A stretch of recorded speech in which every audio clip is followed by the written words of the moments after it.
Come on.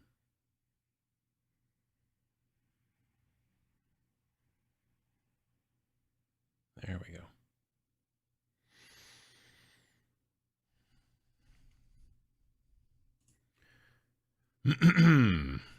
All right. Gotta get all my windows in order. There we go.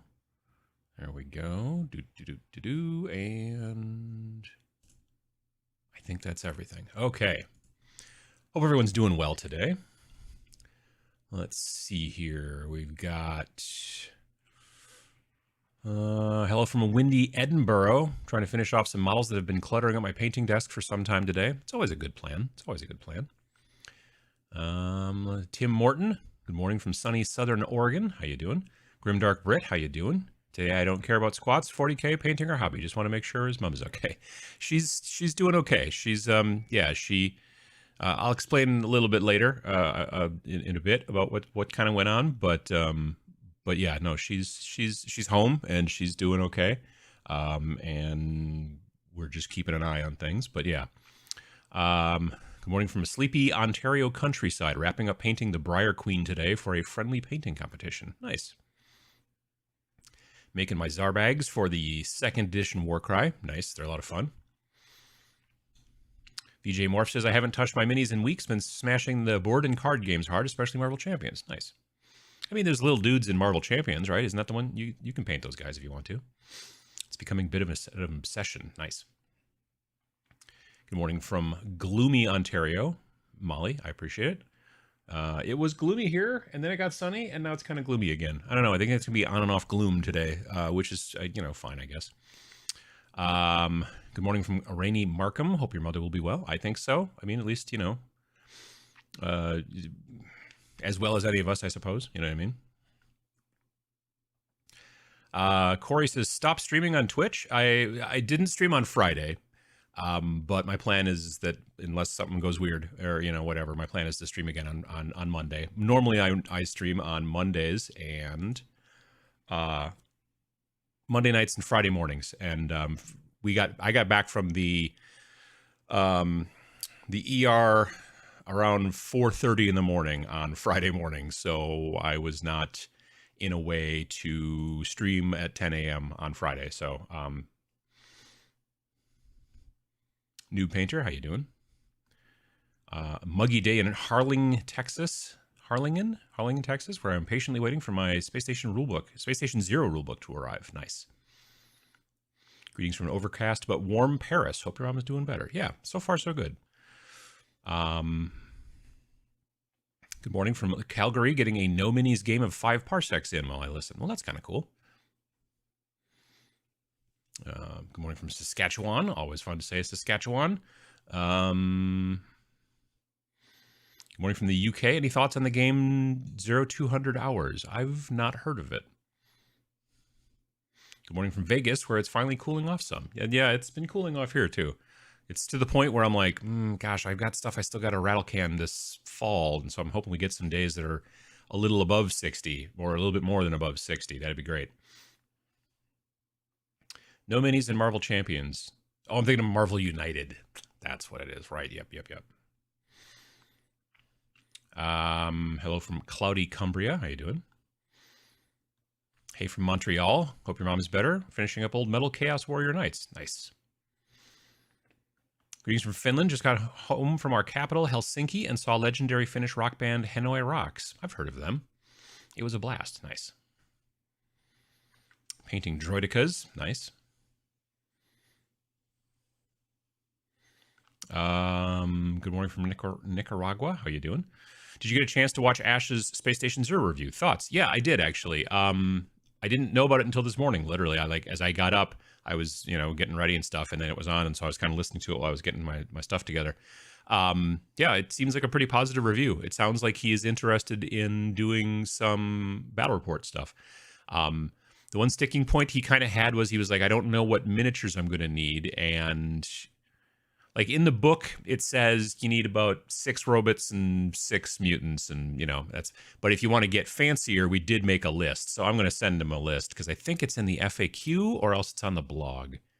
I don't know. It's in one. I know we made a list and put it out there, published it. So I'll send him that as well. But if you haven't got a chance, go check out Guerrilla Miniature Games and check out his kind of walkthrough of the book. If you're still on the fence about, picking up Space Station Zero, you want to know more about it, he kind of goes through page by page to. Well, I mean, he doesn't go through all the challenges because you don't want to spoil things.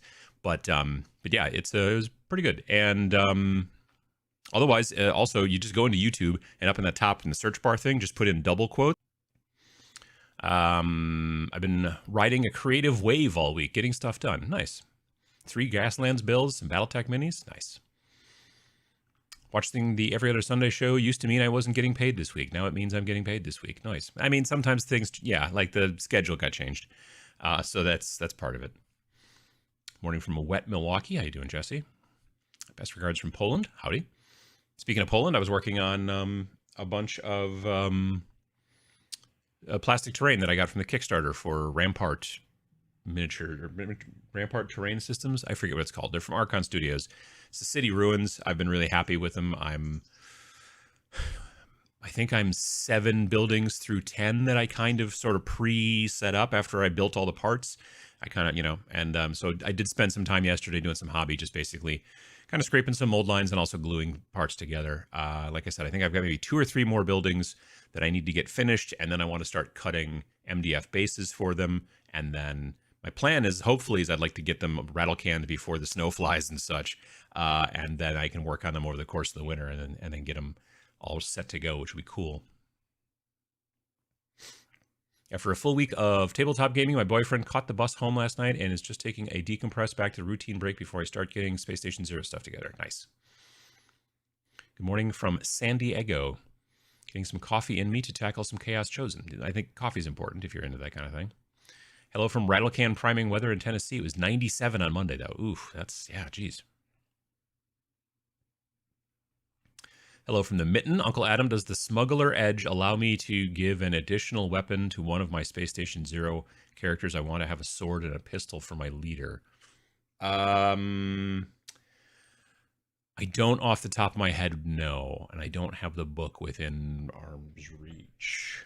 I don't. I would probably ask that question on the Discord if you can. If you go to snarlingbadger.com, up in the top there's like a Twitter thing and like an Instagram thing, and then there's also a Discord thing. That'd be the best place. Vince has been real good about that stuff. He's been answering stuff great. Yeah, I think Ash hadn't seen the FAQ yet, but pretty sure folks in the comments got him sorted. Yeah, I didn't get a chance to read the comments, but yeah, I want to do that later on. Greetings from a Detroit nerd bunker, organizing some X-Wing, then painting Theoden from Middle-earth strategy battle game later today. Nice. How is your mom? She's doing okay. She's doing okay. I'll get to her in just a sec. I want, some more folks to come in and whatever. Do you like the new Kill Team Blooded Traitor Guardsmen? I'm going to get them and use them in Stargrave and some similar stuff. As a matter of fact, I do. I have them right here. I'm not a zillion of them, but I've got a bunch of them, including the big guy. I painted these guys up. You can't really see them; it's out of focus, but you know what I'm saying. What my plan is now is, because I painted those guys up, I did a video about them shortly after they came out, and I'm going to use them.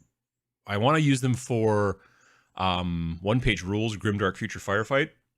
I just don't know what, because they've got different types of armies and stuff like that. I don't know which army I want to put them under, because I don't think they have an army specifically for Traitor Guard, but yeah. Let's see here.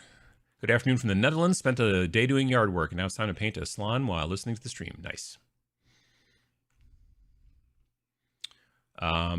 Let's see here. Hi from London. Need time to paint some Zinch demons, so looking for inspiration. Sure.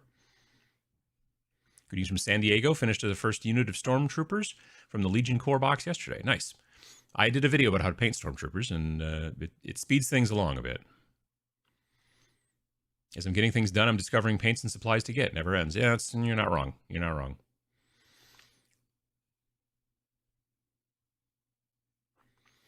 Got a cool P&P Pocky mech game deliver this week. Gonna have a go for it with my Battletech minis. I don't know what P&P Pocky mech game is. Interesting. Big hi to all from Wexford, Ireland. Hope all is well today. Absolutely. Good morning from Newfoundland. Trying to decide which warband to paint next, Corvus Cabal or Scions of the Flame. Depends on whether you like painting flame, I suppose.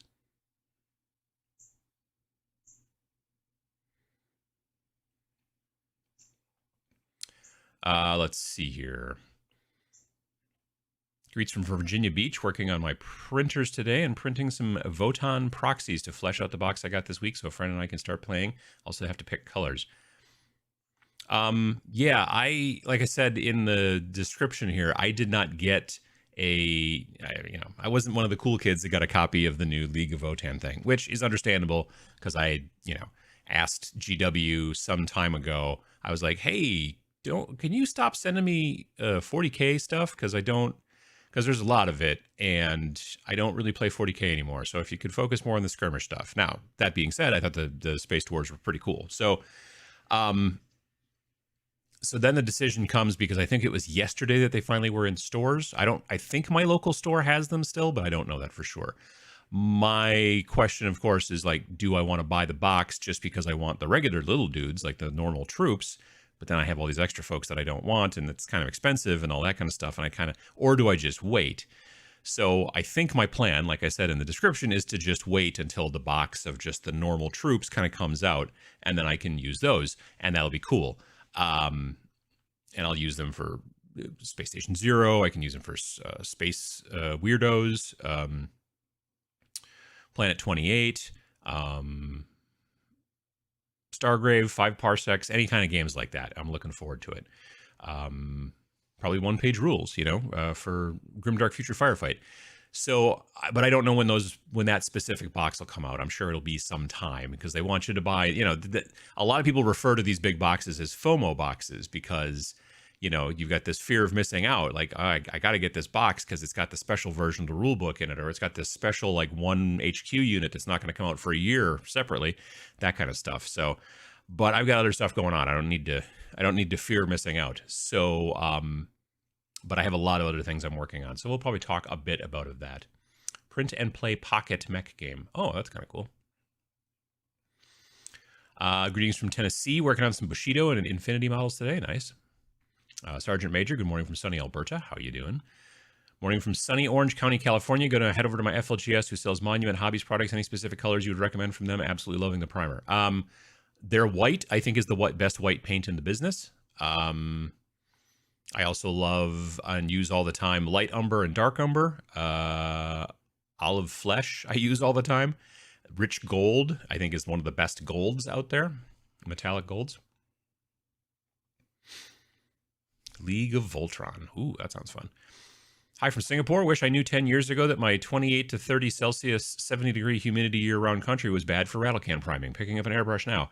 Yeah, you're not wrong. Well, 28 to 32 Celsius is a little warmer than you might have. 70% humidity is not the end of the world. It's when you're like 80 and 90 that things start to get sometimes specifically, well, if it's a matte varnish or like a clear coat varnish, that'll cloud on you when it gets too humid. Little frost, or whatever. But normal rattle can for primer, if let's say you're priming some terrain or something like that, sometimes it can make it kind of bumpy, you know what I mean? Almost like an orange peel kind of like consistency if it's too humid. It depends on how thick you put it on. If you're very careful, you put it on super thin coats, lots and lots of them, give them time to dry in between, you might be able to mitigate it. But airbrush is the way to go. I mean, the reason that I got into airbrush was because living in Wisconsin, it's either generally too humid or too cold. So it depends on the time of the year. Sometimes both. Could probably get the box, keep the troops, and sell the rest on to other people. Yeah, maybe. I thought about that too. I'm not sure. Hi from the French Alps, kit bashing 40K Legionnaires for Chaos Space Marines. Nice. Recommendations for squats. Lots of talk. There is Kill Team going to be released in White Dwarf or Warhammer Community, so I might just wait till that gets confirmed. Yeah, I suppose that's possible. I was in a store playing Warcry most of yesterday, and they had 3 boxes. A friend and I almost went in half and half, but couldn't justify needing a third Codex cards. Yeah, I can see that. All 8 boxes of Votann flew off the shelves yesterday morning at the FLGS. Good energy on 40K Games Day. Well, that's good.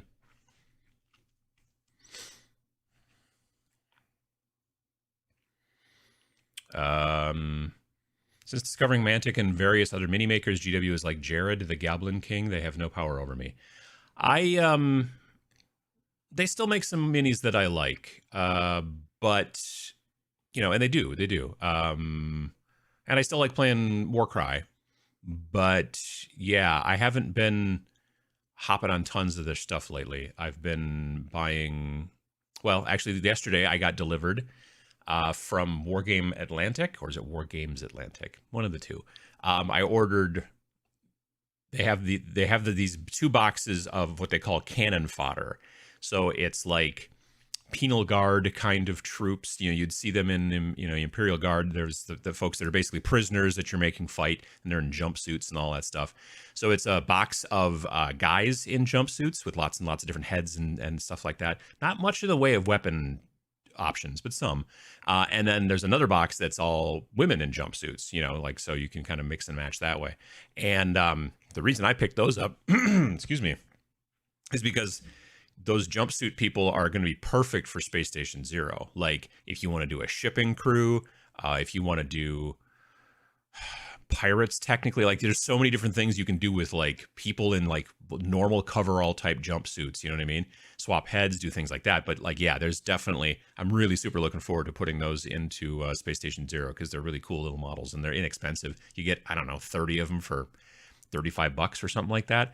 Plus, when you get 30 of them, you get like 5 times the amount of heads you need, or something like that. They come with just an incredible amount of heads. So now you've got heads for days, so for other kit bashing projects as well.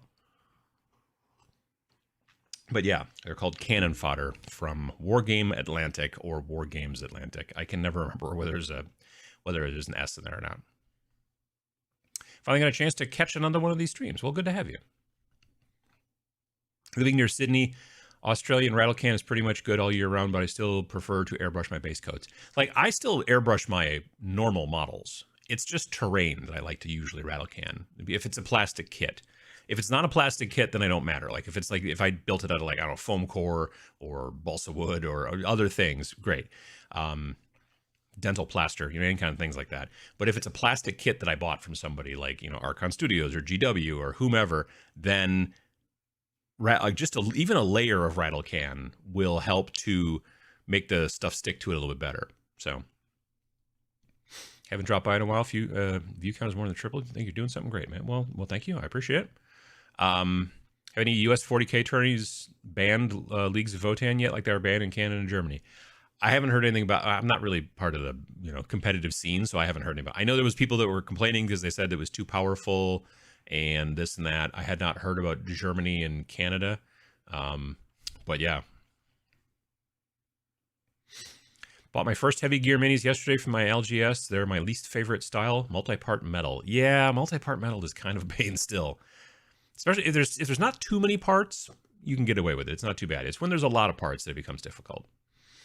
I recommend Monument Jade Green, and I love all the transparent colors for mixing and applying over Zenithal. I think the transparents are all single pigment, so you can mix almost any color.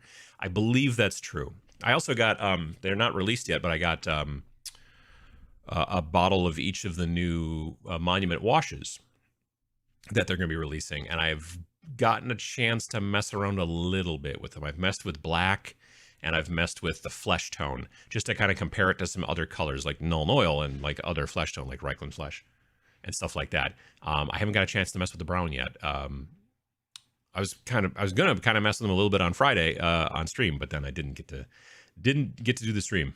I took your advice and went to My Mini Factory for models. I couldn't resist. I found the Firefly crew for my space truckers for Space Station Zero. Nice.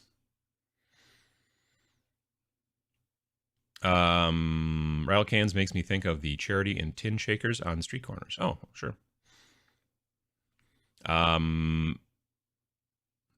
What do you think of the Warhammer Day Emperor's Champion that they previewed? I don't think I saw it.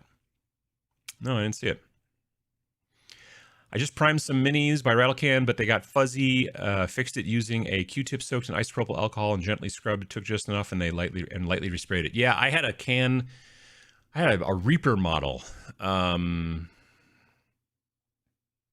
He's a big ogrekin maggot lord, or I don't know, something. He's just like a big, huge, beefy ogre guy, but he's got like a skull head instead, and he's in cool armor. I always forget his name. Something Juggernaut. Anyway, he's a cool model. And when I first primed him black, evidently the can that I used of Rattle Can black primer was much older than I thought, because when I sprayed it on him, it made him look fuzzy like a Muppet, kind of, because it just like it, ugh, and then you could just brush it off, but not everywhere. Like it was once he was dry, I was just like, you could just, it would get all over your hands and stuff like that. But like in a lot of places it wouldn't come off, and I don't know what the heck was going on. So I ended up having to throw him into some LA's Totally Awesome from the dollar store and cleaned off the paint perfectly, or came all off. And then I went back and primed him again with my airbrush instead, and it worked way better. It was one of those situations where I was like, I was going to be rattle canning some terrain, so I thought, oh, I got to paint this guy too, so I'll bring him along. But I'm like, well, I'm going to do the terrain in this brown stuff that I've got, and the brown stuff was newer, so it didn't cause any trouble. I'm like, well, I want him to have a nice base of black, and then I grabbed this black can, which was evidently really old, and so that's something to think about. When you buy a new can of primer, what I've been doing lately is I take a Sharpie and I write on the label, and I put the date on the label. So I know when I pick up a can of primer, oh, this is the newest can of primer, or, oh, this is 4 years old. I should probably not use this anymore, because primer doesn't last. Rattle can doesn't last like over, long periods of time. I had a friend who didn't like to buy rattle can primer, specifically GW rattle can primer, from hobby stores, because he's like, these could have been sitting on the shelves for a year. He's like, I want the fresh stuff. So he would order them online instead. And then I'm like, those could be sitting in the warehouse for a year. How do you know? But anyway, whatever. I come out Monday. Ooh, the wash is nice. Let's see. I think I saw some Citadel liquid green stuff in my LGS. Any info on how this compares to normal green stuff? Well, normal green stuff is a putty that is like two parts. You got the yellow and the blue, and you take equal parts of it and you squish it together, and you kind of like this with your fingers, and you kind of basically mix it together. Then it turns into green stuff, which you can do some sculpting with or whatever. Liquid green stuff was something designed by GW, and it's you don't mix it together. It's already green in the pot. 3 out of 4 times it's already dry inside there. I've bought liquid green stuff before and be like, well, this didn't work because it's immediately too dry. And I don't know that you can add water to it. I'm not sure. Liquid green stuff is a little touch and go. If you get a good jar of it, then you can use it. They say, oh, it's good for gap filling. It's not really good for gap filling because it shrinks as it dries. So you fill it a gap, it looks great, and then it shrinks, and then you still got a gap again, which is not great. What I found liquid green stuff works best for is for texturing things, like texturing the surface of your model. I made a video about it years and years and years ago. It's one of my more popular videos about the real use for liquid green stuff. So you can find information there. That'll kind of help, I think. My son and I played some Space Station Zero last night using Lego minifigs as models and some Lego terrain. We had a great time. Nice. That sounds good. Using minis from Fallout, the board game, for my Space Station Zero pirate crew. Nice. Just assembling some Anvil Industries bits to make some Crimson Lance Troopers from the Borderlands video game. Using this stuff is so easy, it can be called kit bashing. It can hardly be called kit bashing. Yeah, I love the Anvil Industries stuff, and you're right. It goes together so easily. It's really, really nice stuff. Let's see here. What compressor would you recommend for airbrushing? I mean, I use a Sparmax compressor, SPARMAX, maybe 2 X's, I'm not sure. And it's the model on mine is a TC2000, Tom Charles 2000. And I like it quite a bit, but I don't even know if they make it anymore. They might. I've had it for a long time, a decade, I think. But it works real well. And but yeah, I don't know a ton about other compressors, like from other companies. Like I know Iowata makes some compressors. I know that Badger makes compressors. So I don't know a ton about compressors. I should probably learn more about them, probably. Haven't any luck with liquid green stuff. Sprue goo is the best. I'm getting better with sprue goo, but still, I still like Bondic if I've got like a big gap that needs to be filled. But yeah. So, people had asked about my mom. I appreciate the kind words that people put in the comment on Friday's video filmed out in the parking lot. I knew that it wasn't so much. I know people were like, "Oh, it's a real bummer that you got to do this for the algorithm," and to some degree, it's the algorithm. To some degree, it's just, I've had this streak of videos every single Friday at 2 a.m. my time for almost 7 years now. So there was part of that too. I'm not going to lie. But it was also a situation of, because I've been having videos come out the same time every single Friday for years, I knew if I didn't put one out, I was just going to have to be answering individual tweets and emails and stuff like that, people asking about it and stuff. So I thought I should just put out a video saying what's going on, so at least, I don't have to worry about that the rest of that day and stuff. So that's why I did that. It was very easy to do on my phone. It's amazing. But yeah, so my mom's got kidney disease, which she's had was diagnosed a couple of years ago. And she was just going in for a routine blood test on Thursday, and the doctor's office called her later on Thursday and was like, "You need to come into the ER like right now, because your potassium level is dangerously, life-threateningly low," which I didn't know was a thing. I didn't know you could have a life-threatening amount of potassium. Technically, you can have too much, or like there's a very narrow band of how much is good potassium in you, and it's usually handled by your kidneys to keep things in the right level. And because her kidneys aren't working properly at this point, kind of, or at least heading in that direction, I guess the symptom is it's not, it's a lot of the potassium is going through her, so it's not going into where it needs to be. And what potassium does is it kind of helps control your heart.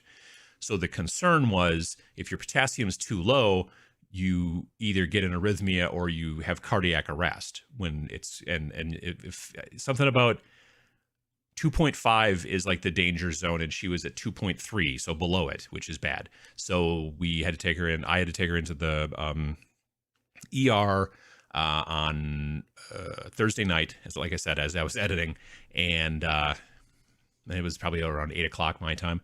And we didn't get home. I didn't get home until 4:30 in the morning. So they put a bag, like an IV thing on there, and then pumped her full of potassium. And the thing is that she felt mostly fine. She was like a little woozy and didn't know quite, but she's nearly 80. So, sometimes you feel woozy and stuff. I don't know, I guess.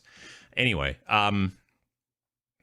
so she was in this kind of danger zone, but she wasn't really feeling it particularly, which was what was also kind of weird. So anyway, took several hours to get the, because it's an electrolyte and whatever. You can't just like put it in a person fast. You have to put it in slow, because otherwise it like causes your arm to burn if it goes in too fast. Not like on fire, but like it hurts a bunch or something. I don't know. There was a bunch of stuff. So we were there for a long time watching bad television and whatever, and waiting for this bag to empty. And they got her up to like 3.1, which is still a little low, but better, out of the danger area and stuff. And they gave her some more, potassium pills. And so she's been eating bananas and taking more giant honking potassium pills and doing all that stuff. And she's going to go in for a blood test again on Monday morning, and we'll see how that goes. So I appreciate, like I said, the kind words from everybody. It was one of those deals where it was really scary, because they called and they're like, "Yeah, you got to come in right now. Like get in the car. You need to come in right now." Normally, when you talk to the doctor after a blood test, they're like, "Well, we're going to talk about it when we see you next week." But this was more like yeah. So that was the scary part. So we'll see how things go, going forward, but that's where we're going there. So more bananas is a big thing, and other stuff. There's all kinds of other things. Spinach. There's actually a bunch of, we've been looking up all kinds of different foods that are supposed to be high in potassium. So there's that. Let's see here. People talking about airbrush compressors. I have a Badger, same one I got in 1987. Thing is beast. Nice. Let's see here. I only use GW primers on Reaper Bones now.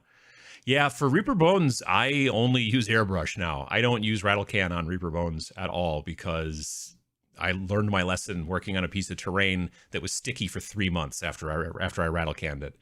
So yeah, it's just airbrush now when I'm doing that. And the reason is because it's something in the propellant that gets into the plastic that makes it sticky. So if you're using an airbrush, there is technically there's no chemical repellent. There's just compressed air from the room, which is fine. So yeah, Reaper Bones, when I found this out and I mentioned it at somewhere on, people were like, well, you just shouldn't prime Reaper Bones. I'm like, I prime everything. I don't know why you wouldn't prime something. First of all, like the white Reaper Bones, I don't want to paint over white. So I got to prime it with something. I guess I could just paint black paint all over it, but then, yeah. So I like to still prime, and also I frequently like to do zenithal. So yeah, I use my airbrush if I'm doing any Reaper Bones stuff from now on, but I learned my lesson by doing that.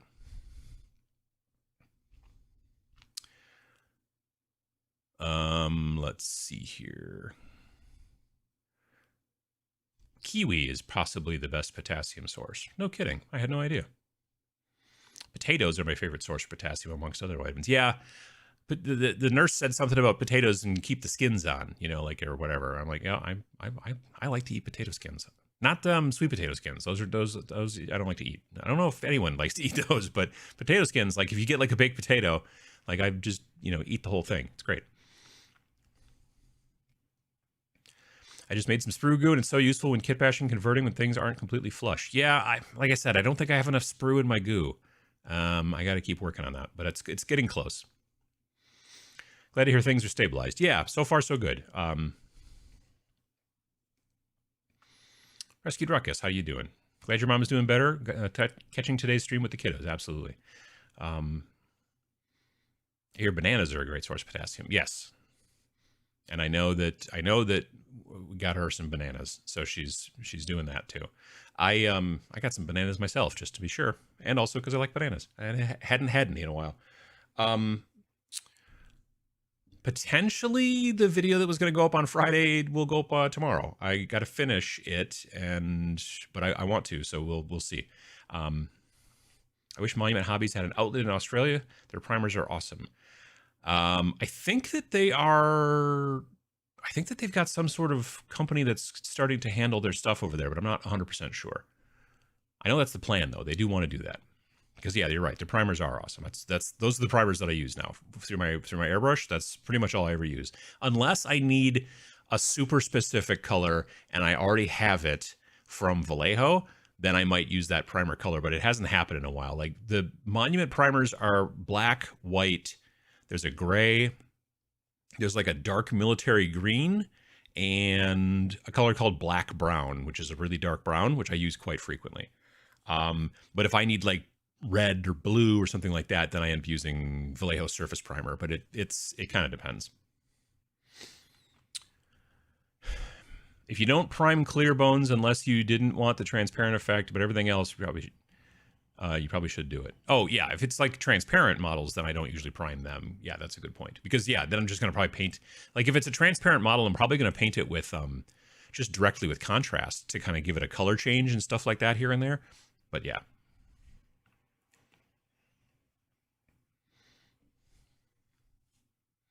I'm happy to say I ordered a crew off Etsy for Space Station Zero and 4 game mats from Frontline for Space Station Zero, Frostgrave, and Rain in Hell. Nice. That's pretty cool. I actually just ordered a 3x3 foot playmat from Frontline. Came a couple of weeks ago. I ordered it. What did I order it for? Oh, because I'm gonna use it.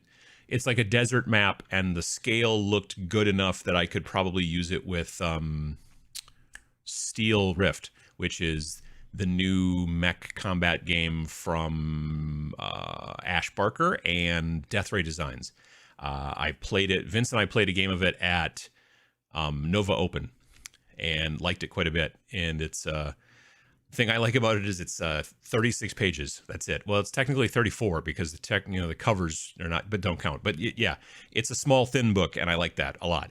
And I like the models too. So I picked up some of the models and the book and whatnot, and even a little bit of terrain, but I wanted it plays on a 3x3, and I wanted a mat that was like, so many mats are aimed more towards 28mm scale, but I was looking for something that was a little bit more towards like the 6mm scale for those types of robots and stuff like that. And so, yeah, I ordered a mat from Frontline, and I also ordered a mat from Mats by Mars, which is more of a city map, and I'll see if it. I think that the scale looks right. I think it was designed kind of a little bit more for like BattleTech and stuff like that, which would make sense. So I want to play with that too a little bit.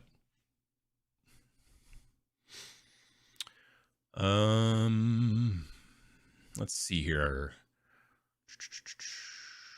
I'm so old school, I still undercoat with a brush and either thinned black or thinned white, not to go and fix what ain't broke. Patience is what it's all about, part of the process. No, absolutely. Once you find a process you like, you should stick with it, I think. I have a tendency to still do the black and white zenithal thing, and I use it on most of everything. Ammo by Meg sells a transparent primer. It's pretty great. That's kind of cool. I hadn't heard about that. I should check that out. Probably already answered this in the book. I just redirected mine Friday. What kind of terrain would you suggest? Yeah. What kind of terrain would you suggest for Space Station Zero? Basically, like anything kind of like sci-fi, industrial. Think about like the inside of a space station. You know, like if you use a bunch of hills and stuff like that, that's maybe, I mean, you can do it. I'm not gonna tell you not to, but it's a little weird if you were like, oh, there's a bunch of hills inside this giant, you know, space station bay. So like think about things that would be inside of a, like if you walked into like an old ancient space station and there was just a giant room, like what kind of stuff would be around? Machinery, generators, crates, boxes, half taken apart vehicles, you know, things like that. I could see that kind of stuff being definitely things that you would put into Space Station Zero. I know a lot of people, after the Into the Dark terrain came out for Kill Team from Games Workshop, people are like, oh, this stuff will be great for Space Station Zero, won't it? And I'm like, sort of. Vince and I both don't know that playing Space Station Zero as a bunch of connected rooms, like within the 22 by 30 makes a ton of sense. Like, if you had some of that stuff on the outsides of the periphery or breaking up the rooms a little bit, but not completely like I have to go through this door to get to the rest of the thing, because those doors become a real choke point. And when you are like the UI or the UI, sorry, the AI, you know, the bad guys, they kind of follow a specific set of rules on how they get around. And it's almost kind of cheating if they're like, well, I have to come through, they all have to come through that door. So we're just going to sit here and pick them off as opposed to, you know, other things. So you could use the stuff from the new the new Kill Team box set, but I wouldn't like I wouldn't do it like they show it in the pictures a lot, where it's like I'm making all these series of rooms that are all interconnected. I would use parts of it here and there to maybe break up a little bit of line of sight here and there, but not go crazy with it. But otherwise, yeah, just any kind of cool looking sci-fi junk. Honestly, a lot of junk. This is an old space station that a lot of different species and beings have come through in the past for thousands, if not longer, millions of years. You know what I mean? So there's gonna be a lot of stuff sticking around. So like, yeah, a lot of trash and junk and stuff like that makes a lot of sense. Any tips for priming a large model Chaos Knight with an airbrush so I can use the Monument Hobbies black? I mean, I've never painted an Imperial Knight yet or a Chaos one, but it seems like most people like to keep the actual armor plates off and just work separately on the inside stuff. A lot of people I've seen will do that and then just spray the internal linkage in the skeleton part of the knight more silver. But in that situation, you could certainly spray it all black and then kind of zenithal from above with a silver spray to get that, and then do the plates separately, and then you put the plates on at the end. That's what I see a lot of people doing. But yeah. Etsy has a lot of affordable 3D printed sci-fi terrain, barracks, med bays, etc. Yeah, absolutely. Space Atrium. I think there's technically one of the challenges where it's just a giant overgrown, like yeah, there's a lot of plants. Do you have any recommendations for a brush on black primer? I've had bad luck with rattle cans in the past. I've had a lot of people, and I have not tried it myself, so other folks here in the chat might be able to help you out a little bit more, but I've had a lot of people tell me that they like to use the Monument primer, Monument Hobbies primer, just putting it on with a brush. Now, I'm not sure if they're thinning it some. I don't, like I said, I haven't done brush on primer in forever. Years ago, I used brush on primer on a couple of models just to see what it was like, but it was this particular art supply that is called gesso, which is spelled with a G. So it's Gesso, and it's what you normally would paint onto a canvas before you start painting on it with oils or acrylics and stuff like that, because you don't usually, like, acrylics will soak into just straight raw canvas. Oils over time will destroy straight raw canvas, like over long periods, like not over like, a couple of weeks or a year, but it like over, sits there for 10 years or something like that, and it will start to destroy the actual canvas, and the canvas will start to fall apart, which is why you always have to, coat the canvas with something. And gesso is the stuff you use. And gesso used to have, I think, a really strong chalk content, but now I don't think so. Now I think it's mostly acrylic based. But it protects the canvas from the paint, kind of. But it also, especially the acrylic stuff, has a tendency to shrink a little bit. So when you put it onto a model, you can actually paint it on, and as it dries, it will shrink down into the details a little bit more. And so you might paint it on and go, oh, geez, I filled in all the details, but wait for it to dry. It works out nice. So I've tried gesso in the past, but other primers I haven't tried. But I have had people tell me that the Monument primers do work just fine with a brush, but I don't know if you'll need to thin it or not. You might have to try test that out.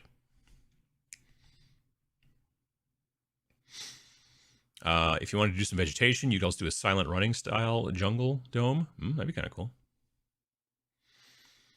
How's mom? She's doing okay. I mentioned a little while ago that she's got kidney disease, which we've known about for a couple of years. Her potassium levels got very low, which she didn't notice. It wasn't really making her sick or anything like that. It was more the fact that she had gone in for a blood test on Thursday morning, and then in the afternoon, the doctor's office called and is like, you need to come into the ER right now because your potassium level is life-threateningly low, and it can cause cardiac arrest. So then we went into the ER, and they hooked her up to an IV and all that stuff. And I got home around 4:30 in the morning. So I wasn't able to do the video, obviously, but she's doing better. She's home and everything. Like, they didn't need to keep her overnight or anything.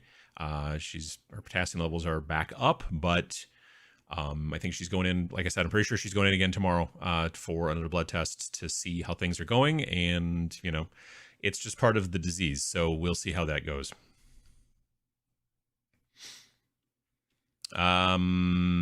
Let's see here. Gesso is pretty thick. Use it mostly for wood and MDF terrain. Yeah, it's really good on MDF. You're not wrong. But like I said, I had used it on the first time I tried to thin it down, actually, and then paint it onto a miniature, and then it just looked super hydrophobic, and it like just beaded on the surface of the miniature. I'm like, well, that's weird. So I'm like, all right, and this wasn't a miniature I was super, like, this was not something I was painting for competition. This was like, oh, I got one of these guys. Let's try this stuff out on that. And I put it on, like, again, it's sort of thick. I mean, not crazy thick, but when it dried, it all shrunk down, and it actually worked really pretty nicely. Using Monument Black Primer brush on it, no thinning as we speak. 2 coats done. Nice. Well, let's see. That's what I said. I've heard people tell me that the Monument Primer specifically is pretty good brush on. I should probably give it a try.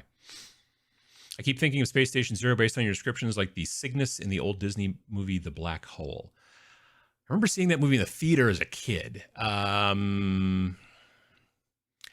I guess it's maybe like that, except that seemed to have people on it who like knew they were supposed to be there. I don't know. God, it's been a long time. I just remember there was that weird red robot that had the spinny hands that were like blades. I just remember he was a big, tall guy. I should watch that movie again.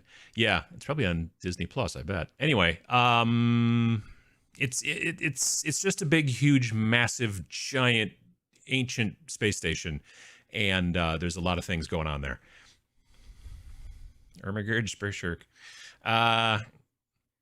Let's see here. GW did have a black brush on primer, if I remember correctly, but it sucks.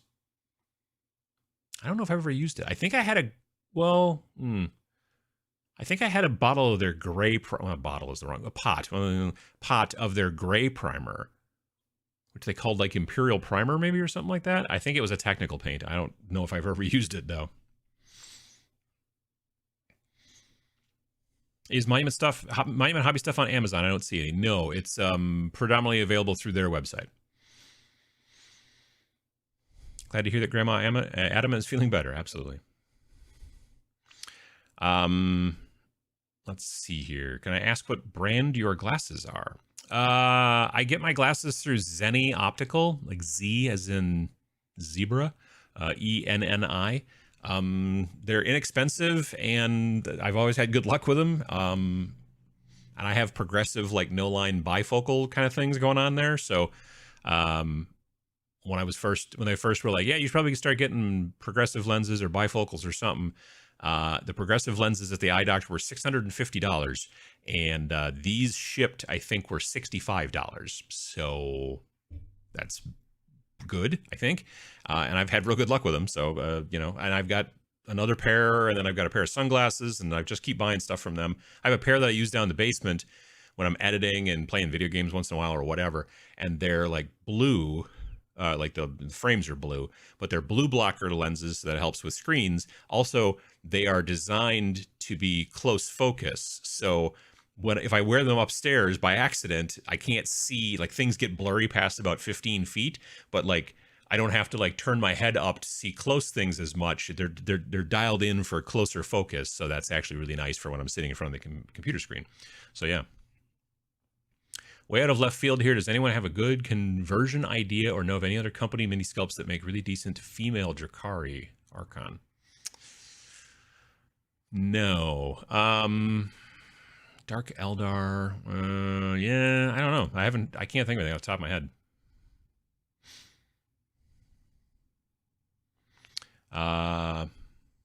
Just to feel that it's been there a long time and sort of barely maintained. Oh yeah, I could see that. That's true.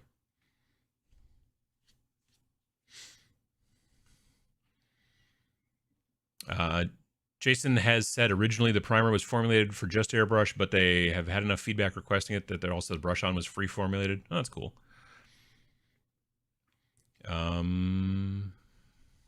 Thinking about getting progressive lenses as I'm constantly taking my glasses on and off these days. Yeah, it takes a little getting used to. Like as a person who was a glasses wearer that was always just like standard vision or whatever, like, you know, didn't have the progressive thing. When I got the progressive, it took me a while. And I was like, this sort of sucks. But eventually now it's great and works fine.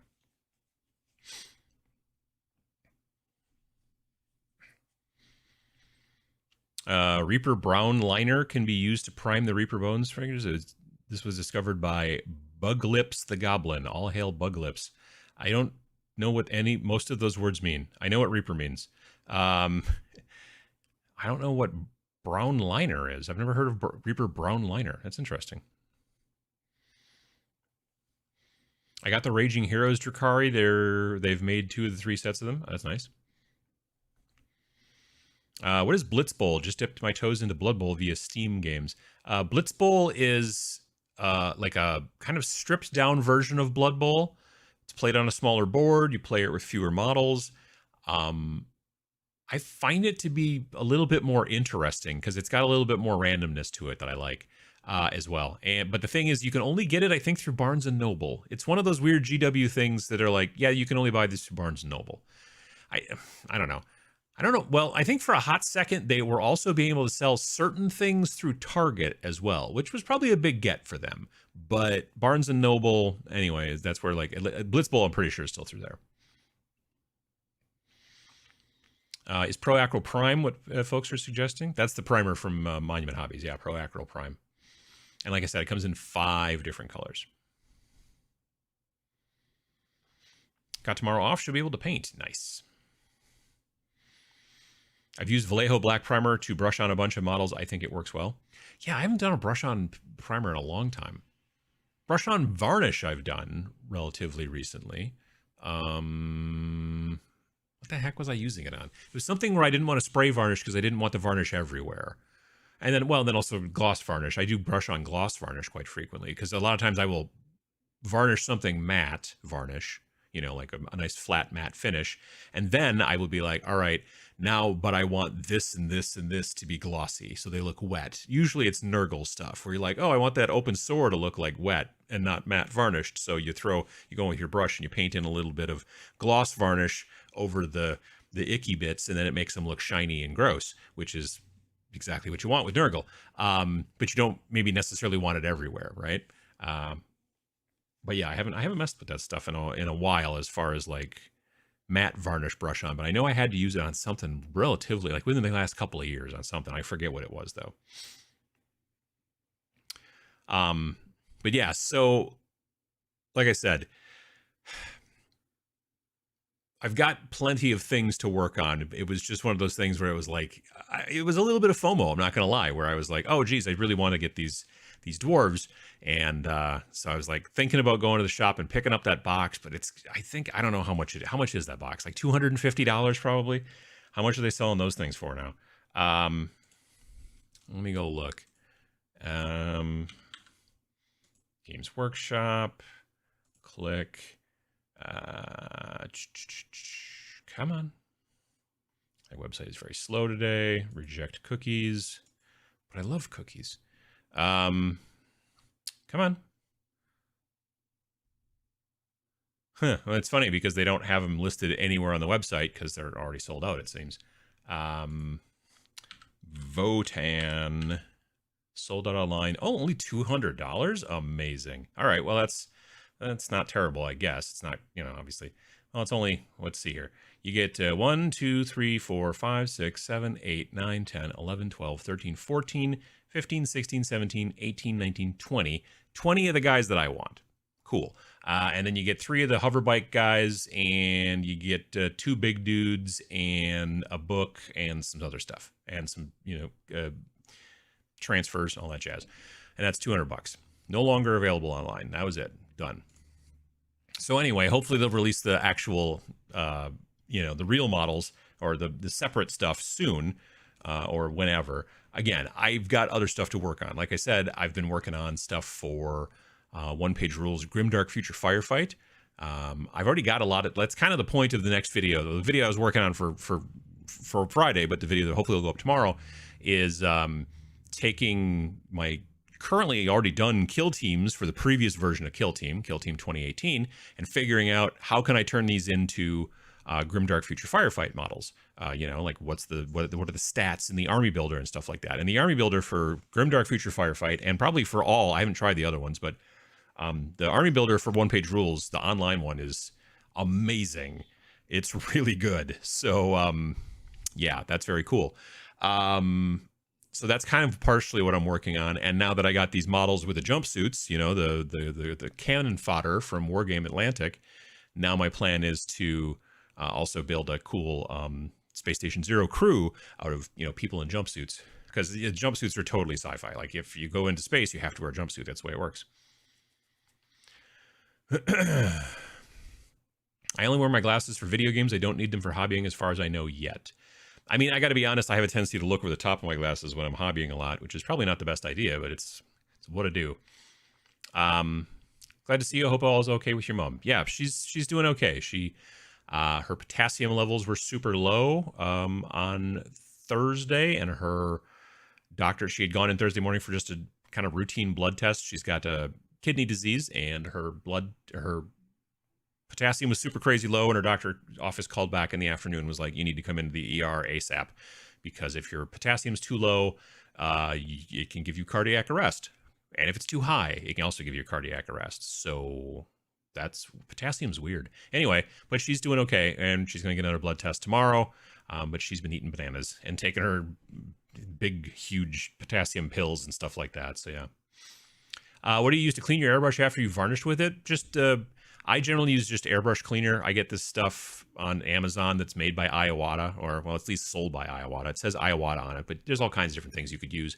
But I use their airbrush cleaner. I squirt it in there, fire it through. Then I just squirt some water in there, and then I put it in my, I keep my airbrush, the majority of the airbrush, not all of it, but just the parts that get the paint on it, I keep those in my ultrasonic cleaner and keep them wet, and they work just fine.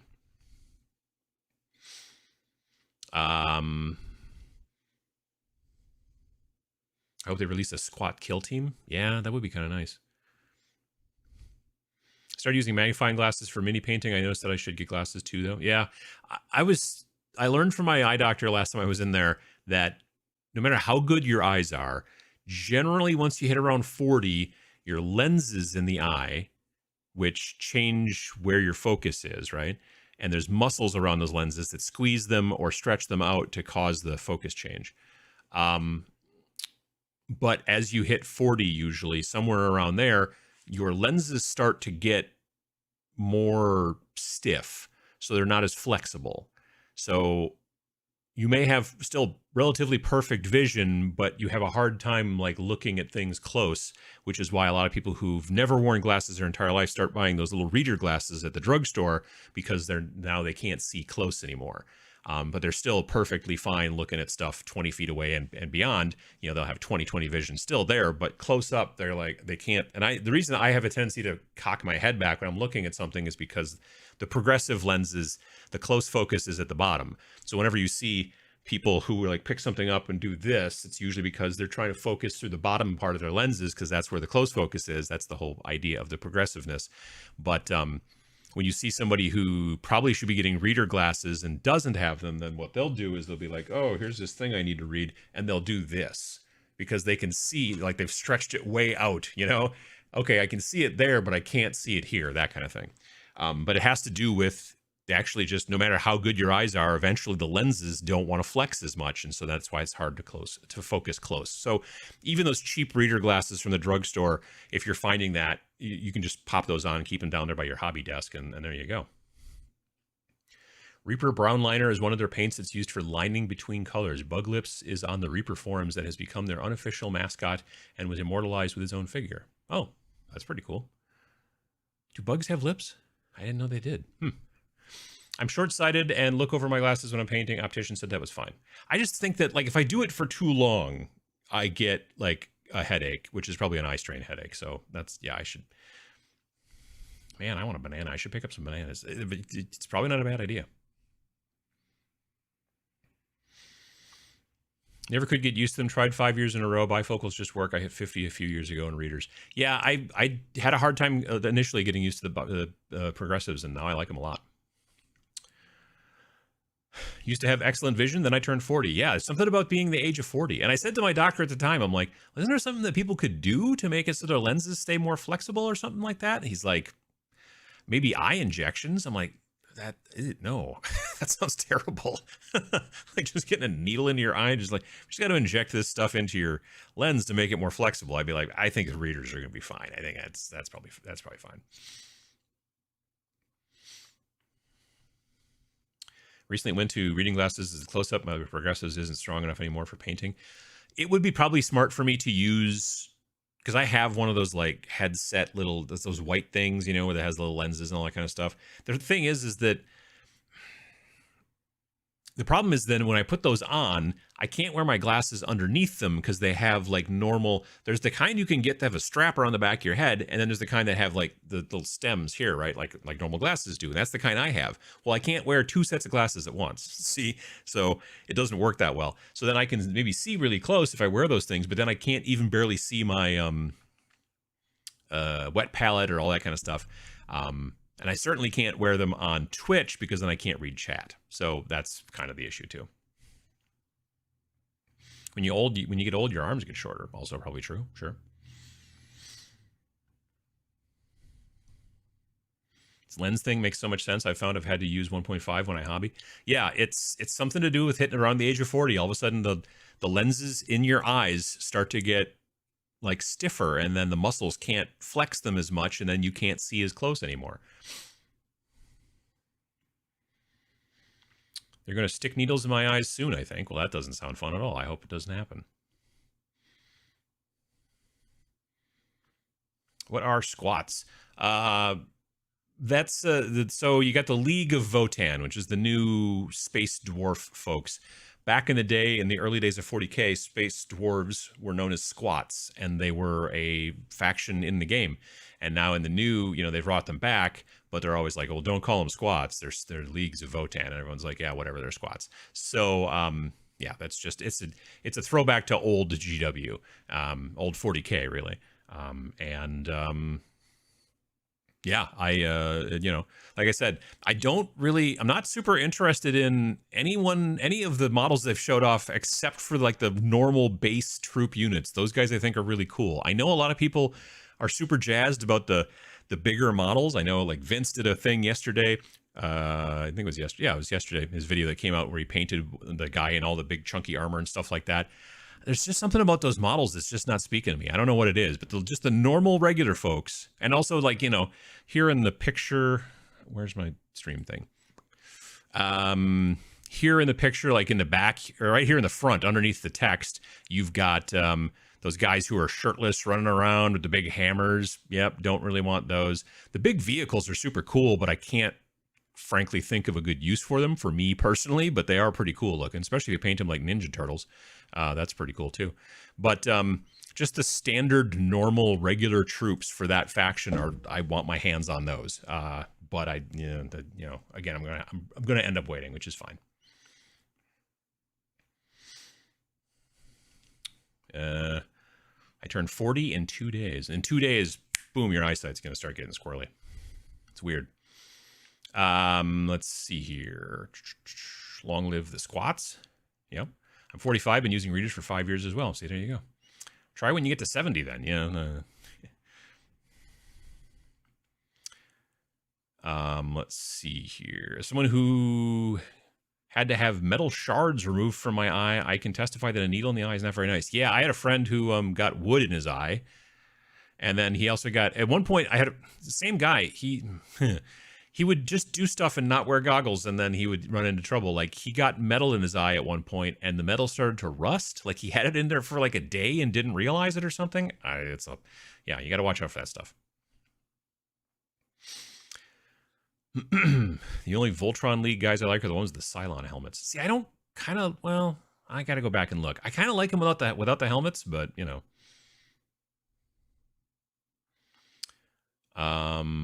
Let's see here. My eyes made it to 45. My back and neck went in my mid-30s, so I guess getting up to near vision was a bit longer as a consolation prize. I suppose that's true. I could see that. I was working on terrain yesterday. Like I said, a little bit in the afternoon, I got to do some hobbying, and I was working on these plastic terrain kits from the whatever they're called.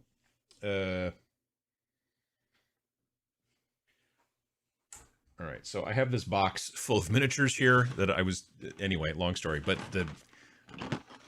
they're city ruins. That's the kit, the stuff from Rampart Games. Anyway, I've been using the box for a tray to carry those guys around a little bit. Anyway, so I'm building a bunch of those things. They're very modular. They go together all kinds of different ways. And a lot of people are like, oh, I'm going to magnetize them so I can pop them in and out and all that kind of stuff. And I'm just like, I want to build stuff with them and then put them onto MDF bases and glue them down and keep them so that they stay the way that I want them. Nothing wrong with doing them modularly. I think it's a cool idea, but I don't want to go down that road. I want to make them, I want the ability to make any kind of building I want. I like it. It's kind of like Legos to me, except that they're Legos that you then glue together. You know what I mean? Like you build the thing you want and then you don't ever take it apart again. In this situation, I'm gluing them together with plastic cement. And when I get done with all of that, then the plan is to make MDF bases for each of them, glue them to the MDF bases, texture the MDF bases, and then prime the whole thing, each of the 10 different little buildings. And then I will go from there and start over the winter. Then I'll start working on painting those things. A lot of airbrush and stuff like that, but there'll also be a lot of little detail. There's tons of little detail in that stuff. So yeah, I splashed one of the dishwasher detergents into my right eye when I was in my 20s. I can still perceive the damage to that eye. Painful experience. Oh, that's no good. I got metal in one eye now. Also, now I have prescriptions, but only one eye is very awkward. Yeah, I can see that. One of my eyes is worse than the other. Let's see here. Got stung in my eyes at 14 by a jellyfish. That sounds terrible. Don't do that. Goodness gracious. I didn't know that was possible. That's, yee. Did they ever say if the Rampart train was going to be a normal production run or Kickstarter only? I emailed them. And now I kind of partially forget. Let me see if I can find the response. Was it under Archon? Yes. Here we go. What did I ask? Oh, because I didn't send them an email. I had to fill out a form, so I don't remember what my question was, but it was basically, are these going to be available in retail? And they responded and said, thanks for reaching out. I believe that we have plans to add the Cobalt Foundry to retail, because there was 4 different versions of the terrain. There's Cobalt Foundry, which I don't know what even that is. I don't remember which one that is. There was like one that was like Aztec. There was one that felt maybe a touch more fantasy. And then there was the City Ruins. And I thought the City Ruins were my favorites. I believe we have plans to add the Cobalt Foundry to retail, although I'm unsure about the City Ruins terrain pack. Right now, the Eternal Cathedral is already available both on our website and from retailers. So that's sort of an answer. Like, currently, they don't know about the City Ruins. So one thing I think you could do, I'm not 100% sure on this, but you might be able to go to the Kickstarter and try to do a late pledge if you were interested in one of those. But currently, it's not clear. I'm a little bummed. I really kind of wish, I mean, I understand that sometimes it's not possible, but I do wish that a lot of times it was just more possible for these companies, if they're going to do a Kickstarter, and then put it on retail afterwards so that other people could buy it who didn't do the Kickstarter. It seems like a good idea, but I suppose, you know, it's a cost thing, but I got to figure once they've made the molds, that's a huge portion of the cost. Actually, just producing more of the copies of the actual plastic is relatively inexpensive. But yeah, I don't really know the business as well as those folks maybe do. Sometimes modular, especially magnetized modular, is just a bit too much work for your needs. My concern was, well, what happens if I screw the magnets up? You know what I mean? Because they got a polarity. So there might be at some point, like, these two won't ever go together because they keep repelling each other. You know what I mean? Like, if I get them screwed up or whatever. And sure, there's things you can do to mitigate that. You can mark one side so you always know the polar, but it's still, there's probably a way to mitigate that problem, but it's also a good way to screw things up too. So I was just like, I just want to glue them together one way, and that's fine. My buddy's mom got a paper cut on her eye. That's got to be terrible. I've had progressives for 13 years now, started around 40. When getting progressives, it's important that they are set right by the optician when they're making the lenses, otherwise frustration. Sure, I can see that. Also, hope your mom doesn't get any kidney stones. They're the least fun things ever. I don't think she's ever had kidney stones. So yeah, but she does, the kidney disease, I don't know if that causes kidney stones these days or not. I'm not sure, but yeah, we'll keep an eye on that for sure. Do you use monument medium? If so, how is best, and can it go through your airbrush? I've not tried airbrushing it, but I've used the glaze and wash medium. Is that what you're talking about for monument? Yeah, I've been using that on and off on stuff. I like it a lot, but it's definitely one of those things where it's like you use some medium and, well, if you're trying to make a wash or even a real light glaze, then it's definitely a bit of medium and then water. It gives you a different, like, because you could just make a glaze with just paint and water. It's not hard to do. Getting it right takes a little bit of trial and error, kind of, and having it stay right for as long as you might need it can sometimes take some time. Because basically what you do, the way I've done glazes in the past, you take a little bit of paint on your wet palette and you set it off to the side, and then you add water to it, swish it around, add water to it, swish it around, and you just keep doing that. And then when you think you've got it thin enough, you take the brush, you get some of that glaze now on your brush, and then you take it, and then you take your brush and you just kind of tap it to a piece of like paper towel, and it will suck most of the water out. And then what you've got left is, in theory, the glaze in your brush. And you take it to your thumbnail and you just put it on your thumbnail to see how transparent is it. Is it still pretty opaque or is it not? Because if it's opaque, you kind of start over again, adding a little bit more water and all that kind of stuff. But if you get that nice thin glaze, now you can sit and glaze with it. But the problem is that, like, you're, you know, all of a sudden that glaze that you got on the wet palette can start to kind of like change a little bit, and it can be a little troublesome. What I've found with the Monument wash and glaze medium is that in a little cup, if I get that right, it stays right for like until I run out of it in that little cup. So I use these little tiny cups that the tattoo artists use to keep their ink in. I got them on Amazon. I got a big bag, I got 1,000 of them for like 15 or 16 bucks. Anyway, so I'll put in like some paint, like a drop of the medium, maybe 2, depends on how much I'm trying to mix, I guess. But usually a drop, and then I'll just start putting in water until it gets right. And then once it's there, it sort of stays there. And that's kind of the benefit. I've found glazes on my wet palette have a tendency to start to either get too thin, or they'll sometimes even just the air drying of them will thicken them up a little bit again, and they'll start to get a little bit more opaque. But I found with the thing that's really nice about the glaze medium stuff is that it stays as a glaze. Now, if you want to make it into a wash, that's also helpful. But you know, I've done that too, to turn specific, let's say, monument colors into a wash of that color. And then it's a little bit of trial and error, but the benefit to the glaze medium. Carl said, "What's up, buddy? You can drink water. It's okay." He has very sad meows and likes to announce when he's going to start drinking water. I don't know why. Anyway, glaze medium, right? So the benefit to this stuff is, I think that just that it, like when you make it for a wash, it just kind of stays where you want it to be. Like it doesn't change, which is nice. I like that.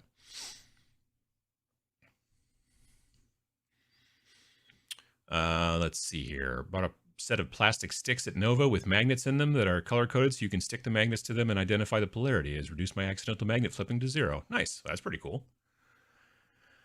This winter I went blind for about 3 hours. Well, that's not good. While it was happening, I was trying to Google it. Just before I lost all useful vision, I found I was having an ocular migraine. It was terrifying. That is not good at all. So much harder to see, Nick, since you put the short lens on the stream camera. Well, this has been the same lens on this camera for years now. I think the Nick issue is mainly just that my wife has set him in the wrong spot slightly. She and Nick were out yesterday because she was at a recording studio helping a friend cut some tracks for a thing an EP he's working on. So she was gone a good portion of the day doing that. Vallejo Black works brush on if you are careful. It will go on flawless. If the thickness is correct, it will bubble if it pools. Vallejo White and Gray will not work brush on. Carlson's being crazy. Monument Hobbies glaze and wash medium. I always have to add a little water to get the consistency I like. It's also a good way to extend the open time for paints just to let it drop. Yeah, exactly. That's also a benefit too. Does anyone use tattoo ink for trying to paint minis? Not that I know of. I don't know what is in tattoo ink. Is it acrylic? Is it something else? I don't know. Is Carlson's water near his food bowl? No, the food bowls are in the other side of the house, and the water dish is in here. But for whatever reason, he's the big scaredy cat of the four. And very frequently he will announce that he's going to go drink water, and so he'll make a bunch of noise and then go drink water. And I'm not sure why, but that's it anyway.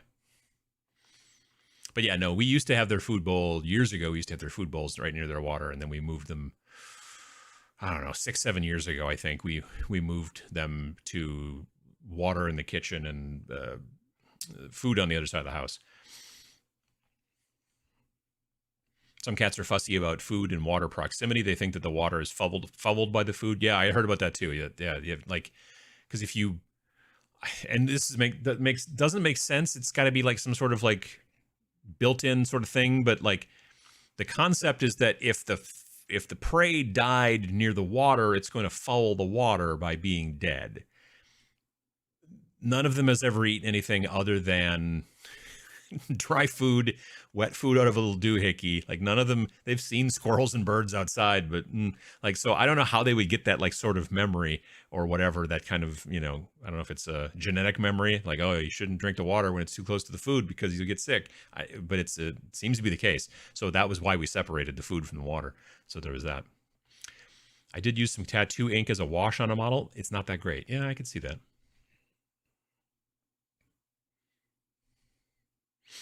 Ink is meant to sit in the skin, not actually bond with the surface. Yeah, that's the thing, is that it's not a paint, you know. So it's, yeah, I would think it would be very differently formulated. You know who I should ask is our friend Sam, because when Sam and I first met, it was at a tattoo studio that he worked at. That's where we first met.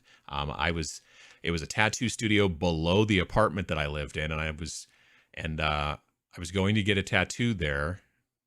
Or was the time my wife and I were both there? It was before we got, well, because no, No. Well,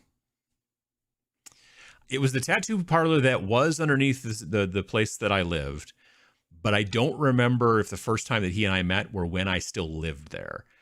My wife and I got tattoos after we got married, and we got them at the place that was under the place that I used to live. But at that point, since we were married, we lived in a different apartment.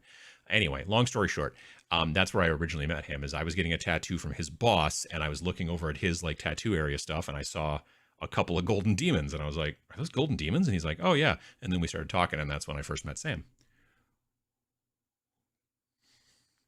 That was, oh Jesus, probably in the early to mid 2000s, mid 2000s probably.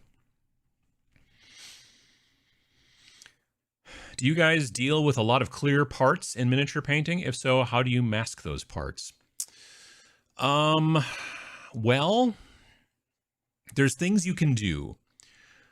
So generally, the smart play, let's say you've got like a canopy on a spaceship, you know, cockpit thing or whatever. The smart play is to paint all of the model and then glue the cockpit glass part, which is not glass, it's usually plastic, in at the end. And use plastic cement and not super glue, because super glue, as it dries, gives off fumes which will cloud clear plastic. So the plan is to generally do that last.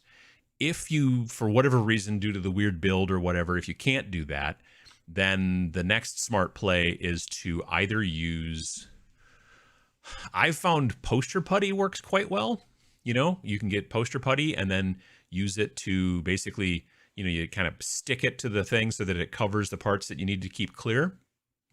Or there's this stuff called chipping medium, which is a kind of a clear, kind of almost rubbery kind of stuff once it dries, and you can paint it on, and it's like almost like a liquid stencil. So you could paint it on over parts that you don't want the paint to get on, and then at the end try to peel it off. That's probably the hardest way to do it. So it's not necessarily the way to go, but I've seen people with very small parts where they just wanted to cover a little tiny bit, use chipping medium. But if you're doing like a whole, like a canopy, like again, like on some sort of spaceship or whatever, it's probably not the best play. Doing other stuff, yeah, is probably a better idea. My wife's cat chirps like a bird, but he's a big bungus. That's a fun word. My cat tries to make conversation with people and is offended if you don't talk to her when you pass. Well, that's a bummer. You should always talk to cats. Our cats will chirp at birds. Like if there's a bird on one of the bird feeders outside the window over there, then if there's a cat in the window, they will kind of make this kind of weird noise. This kind of kind of noise.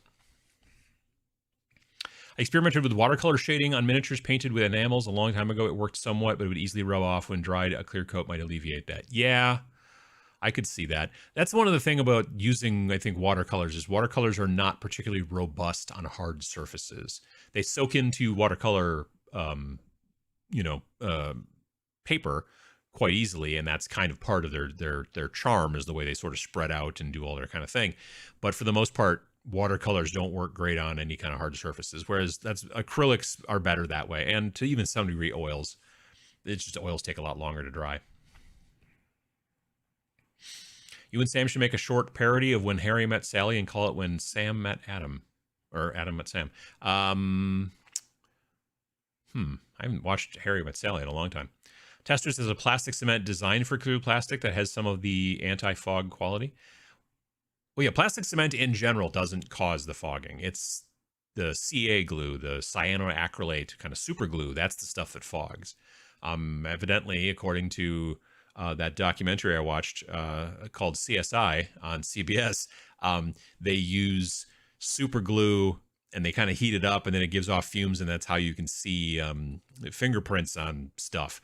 Well, it does it by fogging up kind of the material a little bit and everything like that. And I was like, I remember watching that show one time when they did it. I'm like, that's why you don't use super glue on clear plastic stuff. That's why, is because it's designed, it does that. Yeah. Silly putty from asking. Yeah, poster putty and silly putty. Silly putty actually works a little bit better because it has a tendency to be a little bit more flexible. That's a good point. Has the air show in Oshkosh? Has the air show been in Oshkosh yet? Ours is coming up in November. Yeah, the big huge air show here is in late July, so it's been here and gone. Liquid Frisket is great. Pick it up where you can find drafting, illustration, and watercolor supplies. Yeah, that's kind of like the other stuff, like chipping medium. Liquid Frisket's also something good for that too. There's also hobby masking tape or electrical or PTFE tape. And some masking paints can be removed after use. Gotcha. Poster putty for temporary masking. The thing I like about poster putty is it's not as flexible, and it depends on what you're trying to do. I've used silly putty before, and it's great as long as you want it to happen quickly. Because silly putty, like, you could, like, literally within minutes watch it start to, like if you just took a ball of it and set it on a table, within minutes it's going to start to like spread out and try to get flat because it's so liquid in comparison to, say, poster putty. Poster putty will do that too, but over weeks sometimes, you know what I mean? And a part of poster putty is that it's supposed to try to not do that. Like when you put it on the wall, if it did that, it would just slide and eventually the poster would fall off the wall. So they try to make it not kind of like deform as quickly, but silly putty deforms pretty quickly. So if you're doing something very quick, I need to, you know, mask this off, airbrush, be done with it. Great. Then silly putty actually works great. I use silly putty for that kind of stuff. But if you're like, I want to like,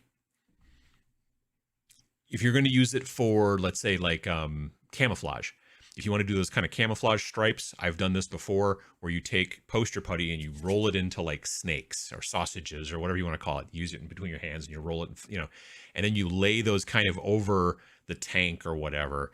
So you've already sprayed the tank, let's say black, and then you put these kind of snakes over it and set them all up. And then you go back and spray the tank like olive drab or whatever, some sort of military green.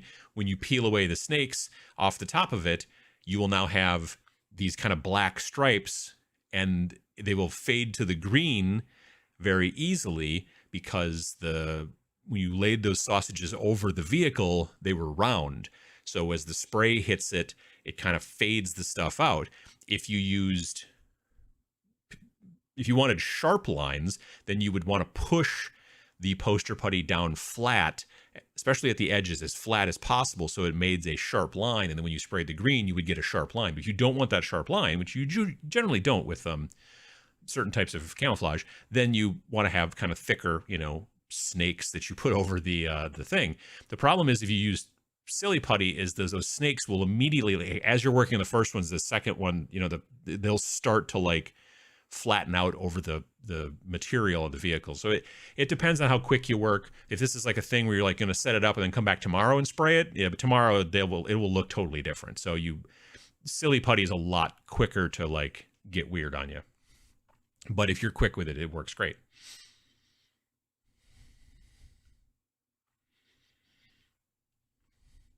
I used thinned white glue to attach clear parts on my plastic model build, apply with a brush. Huh, I've not tried that. When I need to take a break from miniatures, I swap over to mecha models, usually Zoids. Now that I know how to paint minis, I've been thinking about applying those skills to my mecha projects. I know that like the Gundam like stuff, like a lot of those models are even designed just to not be painted because they come in, all the parts are in different colored plastic. And when you put it all together, it looks painted because the parts are in different plastic. But then I've seen that there are types of people out there who will like to then spend all their time trying to weather it, you know.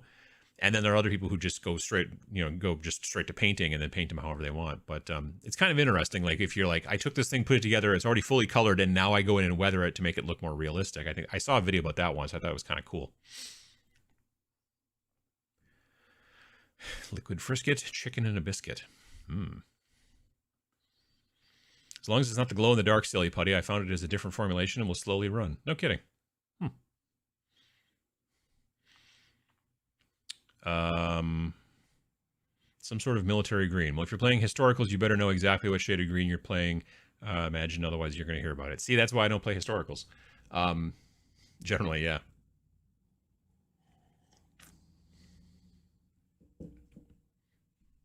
I used blue painter's tape to mask clear flying stands once, and it left a hard residue that I need to buff out with a Dremel. Still don't exactly know what happened.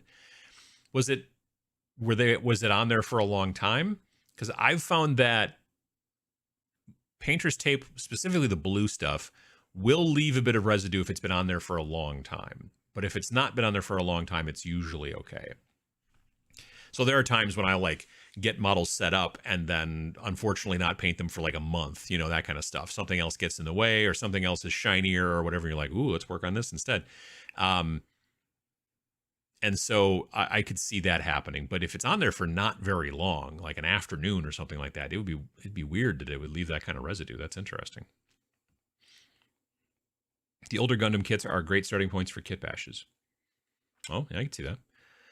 I started with Gundam and weathering before moving to minis and full-on painting. Interesting. Silly putty also has lots of oil in it, so don't leave it on for months. Yeah, that's also true too.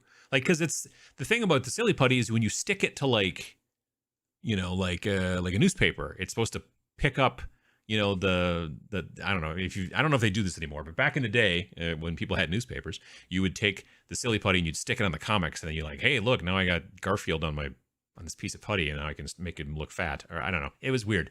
But yeah, so, and yeah, you're right. There's definitely some stuff in there, I think, that's probably not good long term, but I've used it tons for like, I need to airbrush this power sword and not get it on the rest of the model because the rest of the model is finished. And probably should have done this in sub-assemblies, but it didn't. So you just kind of cover most of the model with the silly putty with just the sword sticking out, and then you can go spray, spray, spray, and then you peel it all away, and it's not too bad. People paint color molded mecha kits because the colored plastic still looks like plastic. Well, I think that's why some of the people get really good at like doing. I've seen people, I swear I watched a video where a guy was doing a lot of oil washes and weathering that way over the colored plastic. I mean, like he got the model painted and then I think he went and matte varnished everything and then started doing like oil weathering and things like that. I mean, it makes sense. It's kind of cool.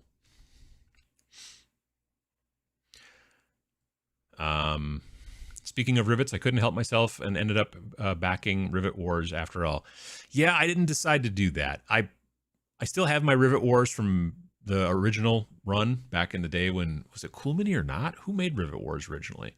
I don't remember. Well, it wasn't them that made it, I don't think, but it might have been them that published it. I don't know. Anyway, now it's Steamforged Games. So there was a Kickstarter. I have a suspicion, and they've done this with most of the rest of their stuff. Once they do a Kickstarter, they also then have a retail version eventually, I think. I can't think of anything they've done off the top of my head where they've done it Kickstarter only and not done any. I mean, I'm sure there's gonna be like stretch goals and stuff you can only get through the Kickstarter or whatever, but yeah. But I did not pull the trigger on that one just because, I don't know, I think partially I forgot, which is also helpful, but B, it was also a situation of just like, I just don't, I got plenty of games. I got plenty.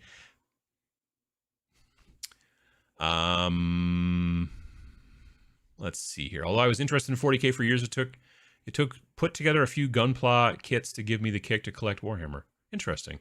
So that's interesting that getting into like Gundam kits would then get a person into 40K. That's interesting. Like I remember I only own one, you know, Gundam kit and I haven't built it yet, but I was at a Hobby Town, USA, not the one here in town because they don't carry that stuff. They carry like model cars, model airplanes, but I don't think they carry any Gundam stuff. But the one a couple towns over, they go heavy into the Gunpla, which is a weird word. Anyway, I was looking at a bunch of the stuff there. I was there one time and I saw this model that I thought was kind of cool. And I'm like, oh, this is pretty cool. And I'm like, it's probably 50 or 60 bucks, just, you know, gauging off the size of it and all that kind of stuff. And it was $14. And then I was like, huh. So I thought it was 50 or 60 bucks based off of what I know of Games Workshop models of roughly, they say that's maybe same size and whatever.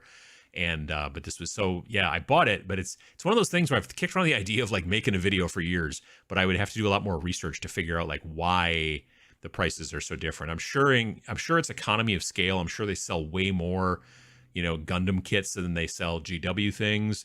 You know, there's a lot of things going on there, but it's also, it is a little interesting. So, but I have not built that guy yet. So.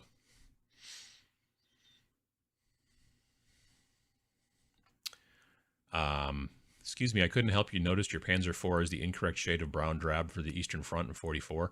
What you do when someone says that to you is you pick up your tank and you point it at them and you just go pew, pew, pew, pew, pew until they leave. I think that's the answer.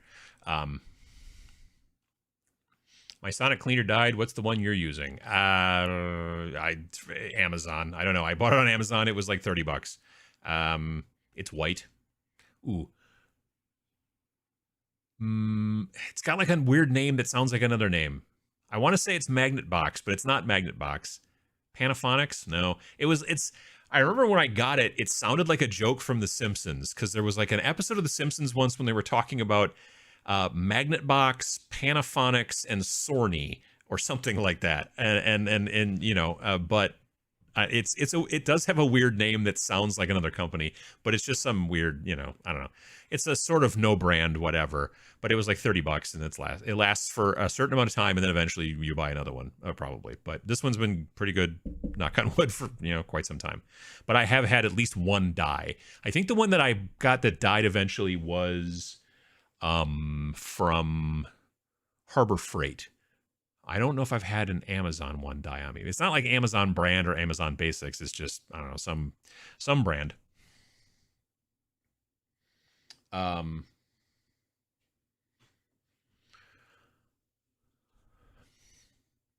Short for Gundam plastic model. Gunpla?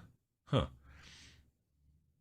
Saw a video a while back, someone, I can't remember who, painted a big mech in a way that it looked like a comic book with a thick black lining. It looked pretty awesome. Yeah, that sounds vaguely familiar. That's a lot of work, too, doing the cell shading kind of look. You know what I mean?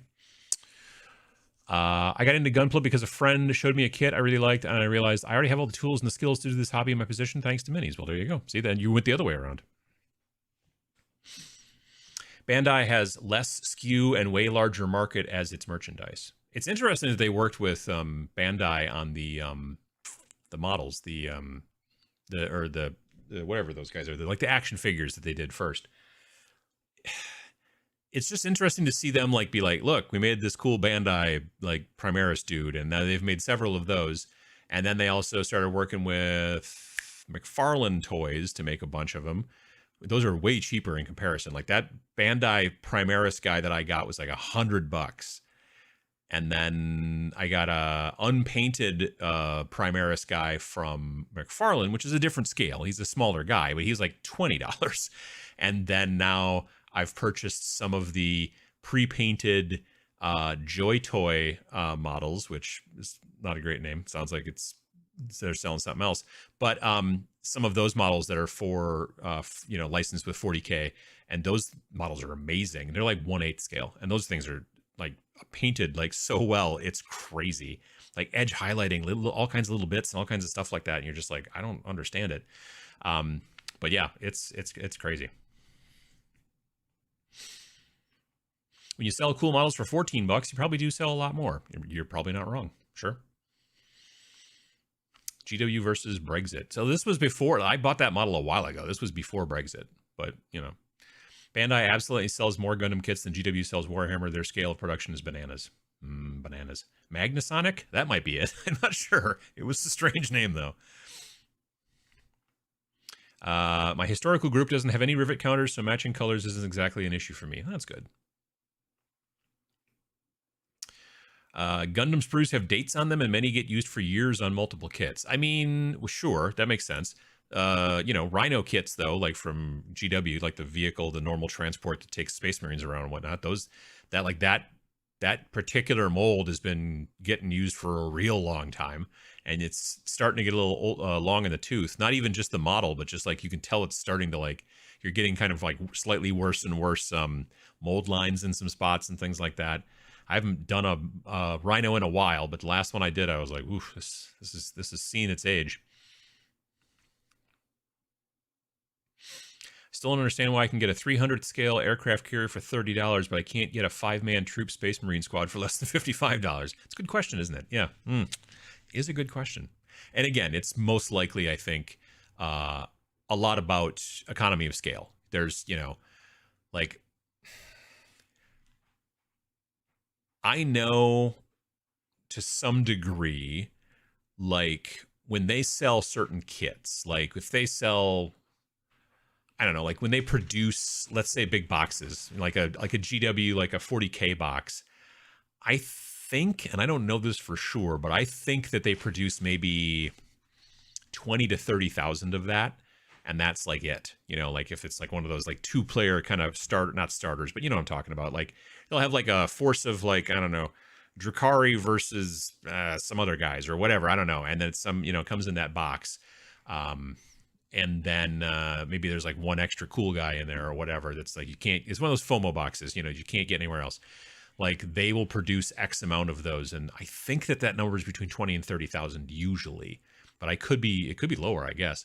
Whereas I think that when you're talking about stuff like, you know, Gundam models and whatnot, like this kit here, boom, we're going to end up making over the course of the next decade 200,000 of that, you know, or whatever. So that's, you know, there you go.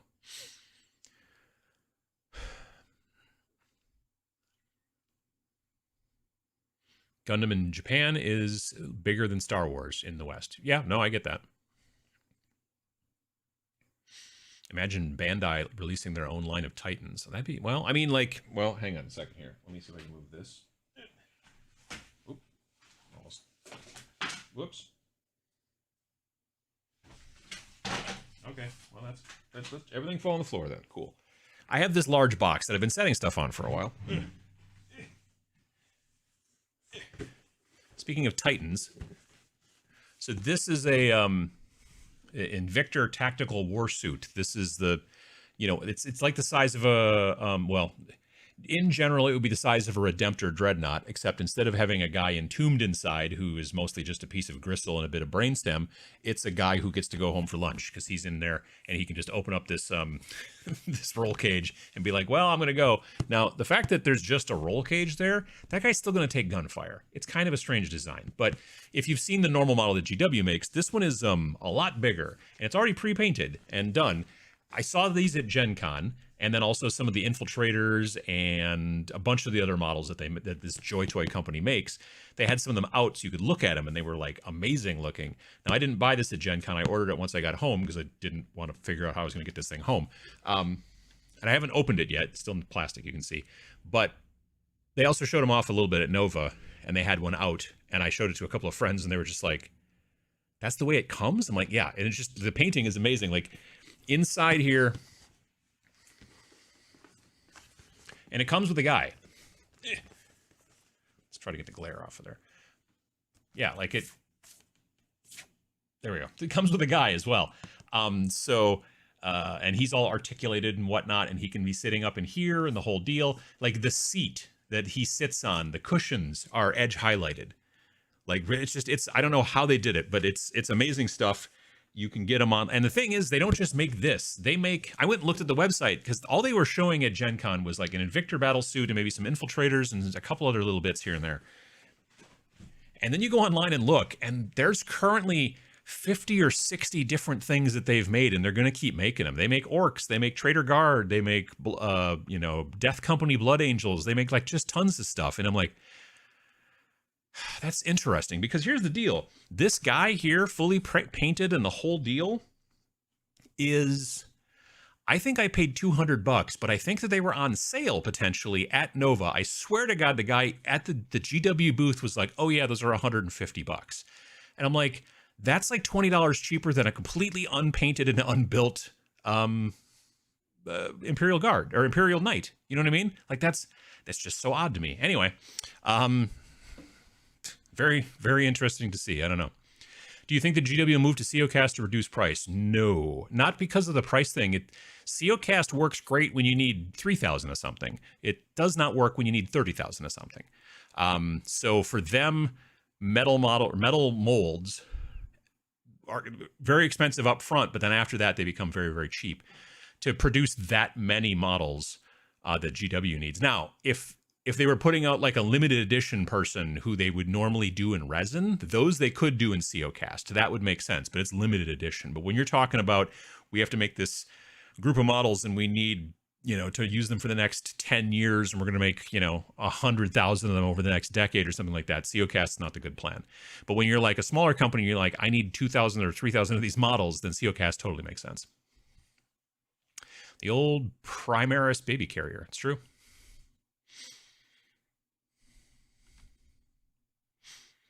Joy Toy are supposed to be doing a Knight Titan soon. Oh, good God. That thing would be bigger than a regular Titan. It would have to be, well, okay, so like a normal Well, unless it's like, are you talking about a Warlord Titan or are you talking about an Imperial Knight? If it's an Imperial Knight, that would still be an Imperial Knight that they would make would be almost as big as a normal Warlord Titan. Oh, that sounds way too big.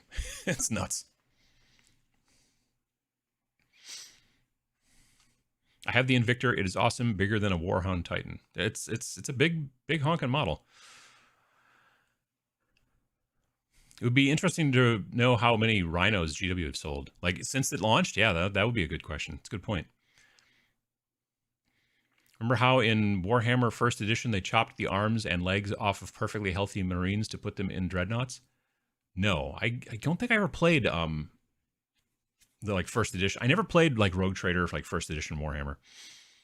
I didn't really start getting into Warhammer specifically until I think 5th Edition. I have a few Joy Toy mechs that look like Titanfall 2 and their soldiers crazy. They got the GW license. Oh yeah, they've been going heavy with it. Well, it's just interesting too that GW's been basically working with Bandai, McFarlane Toys, and Joy Toy.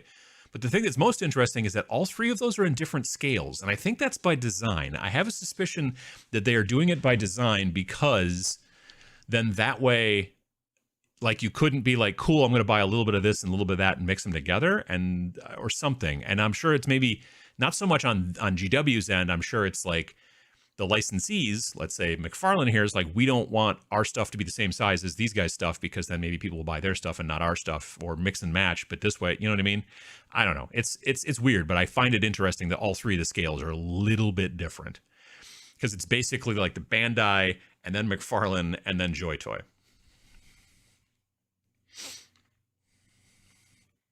What is the scale for those? 54 millimeter? Oh God, no! They got to be a lot bigger.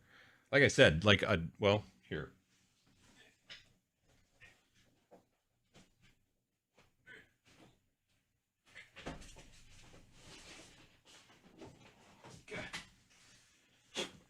So this is a McFarlane Toys guy, Primaris, unpainted, obviously. He is smaller than the Bandai guy, but bigger than one of the Joy Toy guys. So I don't know if that helps. He's about the size of my head. And then you can see him right there, head for scale. Yeah, it's weird. It's interesting. But they make, I don't know. I guess they make Sisters of Battle. They make painted ones, unpainted ones, whatever. The only reason I picked him up was because it was one of those days when you're like buying something on Amazon and it's like, oh, are you also interested in this? And I was like,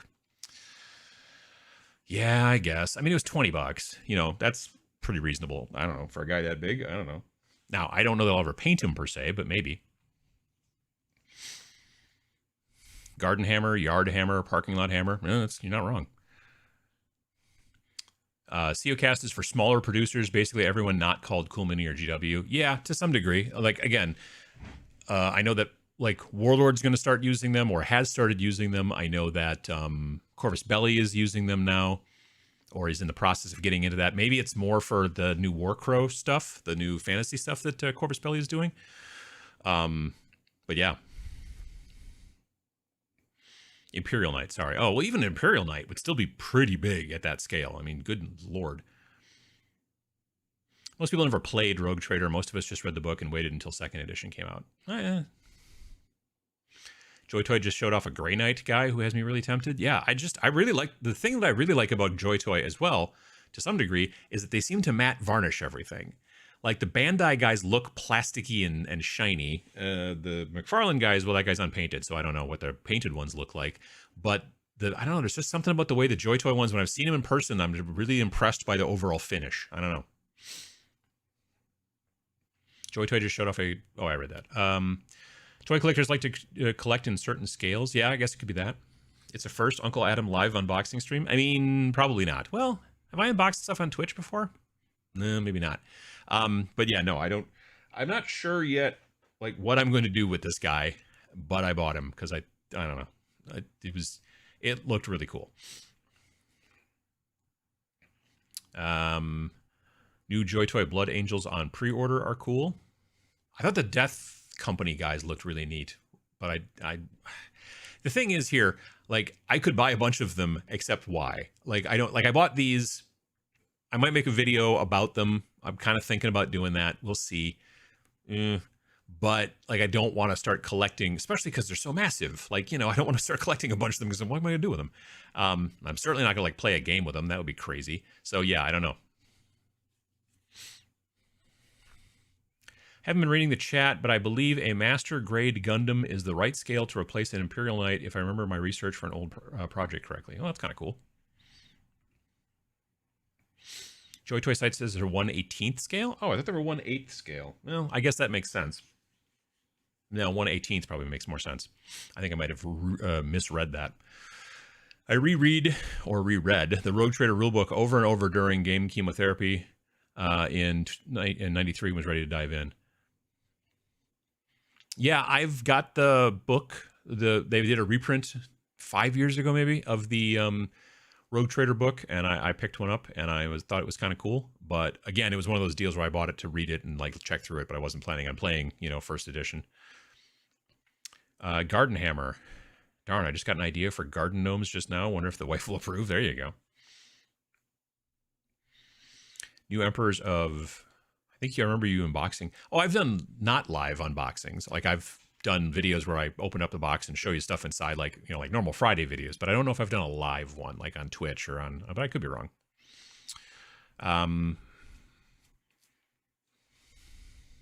Gnomes of Votann. Ooh, see, there you go. You're heading in the right direction, I think, there. Heard of people who play World War II in the garden in 1/35th scale. Interesting. Yeah. I could see, I don't know. I've seen stuff like that at shows, like at conventions and things like that.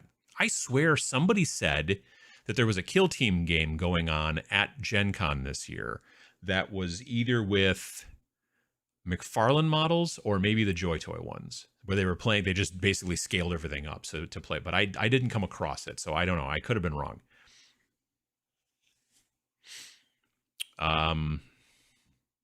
Rogue Trader book was a great read. So was the next book that they put out too, which was the Slaves to Darkness or whatever, Realm of Chaos book. I remember picking that one up like the next year. Like I bought one of them from the GW / Forge World booth at Adepticon. Like when they put it out, I was like, oh, that's a really nice reproduction. I'm going to buy that. So I bought the Rogue Trader one. And then the next year they put out the Realm of Chaos one. And so I bought that one too. And I remember like late one night at Adepticon, like me and a friend of mine who comes with me to Adepticon and we share the room. We're both like laying in our separate beds there, you know, and everything and trying to fall asleep. But I'm like going through this book and I'm just reading parts out of that Chaos book. And we are like, because there were like tables for making your own Chaos champions and stuff like that. And there were like, you know, you'd roll dice and then you would get all these like random kind of tables. And some of the stuff was so silly. I swear to God, I think one of the Chaos like powers, for lack of a better word, was like, I think random flatulence. Like there was all kinds of, and we were just laughing. And it was a very fun book. It was a lot of fun. So yeah.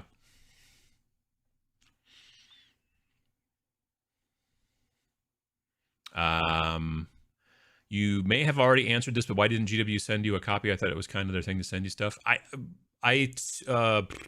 So I told them 6 months ago, I asked them to stop sending me 40K stuff because they were sending me like every codex and, you know, like a lot of different things. I was getting a lot of stuff and I really don't play 40K. So I was like, hey, can you stop sending me 40K stuff? Because that's the list that I was on. Generally, they have a tendency when they do send stuff out to, you know, YouTubers or whatever, podcasters, stuff like that, for review, they do that and they figure out kind of like what you focus on and then they send you stuff. And they also have painters too. Like they have some, you know, they'll have painters that they'll send stuff with the idea that you're going to then paint some stuff and then take good pictures and then they'll put it in like maybe, you know, Warhammer community website or whatever, that kind of stuff. Anyway, but so I used to get 40K stuff and then not really get Age of Sigmar stuff, except like when they have a new edition. Like, you know, they sent me the Domination. Yeah, they sent me the Domination box. You know, but other than that, like the big tentpole stuff, they send to kind of everybody to some degree, whatever. Anyway, so I asked them about 6 months ago, I think, but I was like, can you guys just stop with the 40K? Please don't send me any more 40K stuff. It's not, I don't really talk about it. I've got so many codices now, whatever, all that kind of stuff. So instead I asked excuse me, to basically focus more on skirmish stuff. So they send me Warcry. Sometimes they send me some Kill Team stuff, and Necromunda stuff. Sometimes they send me Blood Bowl. It kind of is all over the board. But they didn't send me the orcs. So they didn't send me the dwarves, the space dwarves, because again, not doing I asked them not to send me the 40k stuff. Though I kind of wish they would have sent it to me, because I kind of want those, like, again, the little guys, the normal troop dudes. But I will pick up a box of them when they come out separately. I finally started a classic Crimson Fists force inspired by Rogue Trader last year, using only my old metal models, coming along nicely with hand-painted banners. Nice. That sounds fun. There was a guy who made spacecraft so big he played full thrust in a park. Well, there used to be, back in the day, like, Gen Con used to have, like, these huge, massive games. One year there was this is long before Star Wars X-Wing or any of those types of games. This was when Gen Con was still in Milwaukee, so this is in the late 90s, I think. There was a company that had been making all of these. I think they were called like Sci-Fi Supply or something like that. I forget exactly the name of the company, but they made X-Wing or Star Wars vehicles that were like on sticks, like a 3-foot high stick on a base. And they had everything from like little squadrons of like X-Wings and TIE fighters up to like a 6-foot long Star Destroyer, like on wheels. And they would set aside in one of the big kind of weird side room expo areas at where Gen Con used to be held, which was back then called the Midwest Express Center. Or was it still when it was in Mecca? I don't remember. Anyway, it was, they set aside like a 50-foot by 100-foot area, and then just played a giant Star Wars battle with all these different models and stuff like that took like half a day or whatever. So yeah, at big conventions, specifically Gen Con, you every once in a while will see like big, massive things. I remember back in the day too, they used to play these giant like World War II like battleship, naval battles on the floor. It would just be a bunch of guys, in their socks, so you don't step on anything too hard, like, step on any of the ships with your shoes on. Just kind of like laying on the floor, moving around, just giant lines of battleships. And these battleships are like 3 inches long, but there would be a line of them and they'd be firing, and there would be like these big puffs of like cotton that they would use for smoke and, all this kind of crazy stuff. And it was pretty cool to see.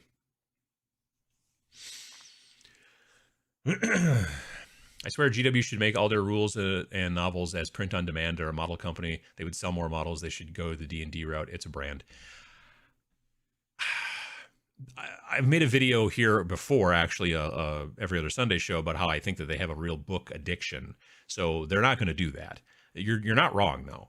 Like, they should focus on just models and sell rules, sure, but sell them as PDFs and print on demand and not $50 books. But that's the thing is, there's a huge portion of they know that there's a huge portion of their base that wants a $50 or $60 codex, because they want it to have, super like hardcover with like spot gloss and like this, and maybe a little bit of foil, metallic, and like super high end, everything on the inside and all that kind of stuff. And then you have to buy it again in 3 years, and then buy it again in 3 years, and buy it again in 3 years. Yeah. People have asked Vince and I, are like, why don't you guys make this game with color on the insides? Why don't you make it in a hardcover? And we're like, because then we can sell it for $18. You know what I mean? Like, instead of having to sell it for $50. Yeah, we're trying to, personally, we're trying to bring it back. We're trying to make it so that people be like, you know what? It's okay. This book is black and white on the inside. It's okay. I've had like one guy who literally was like, yeah, I'm not going to buy the book because it's black and white. I'm like, okay, that's your prerogative. And I think he did actually email later on and go, I've changed my mind. And I'm like, okay, that's cool too. Whatever. Yeah, I'm not, it'll be what it'll be. I don't think that we need to go down that road. I don't see us wanting to go down the road of, super fancy hardcover and stuff like that, especially since we're making a game a year. That's kind of the idea as well.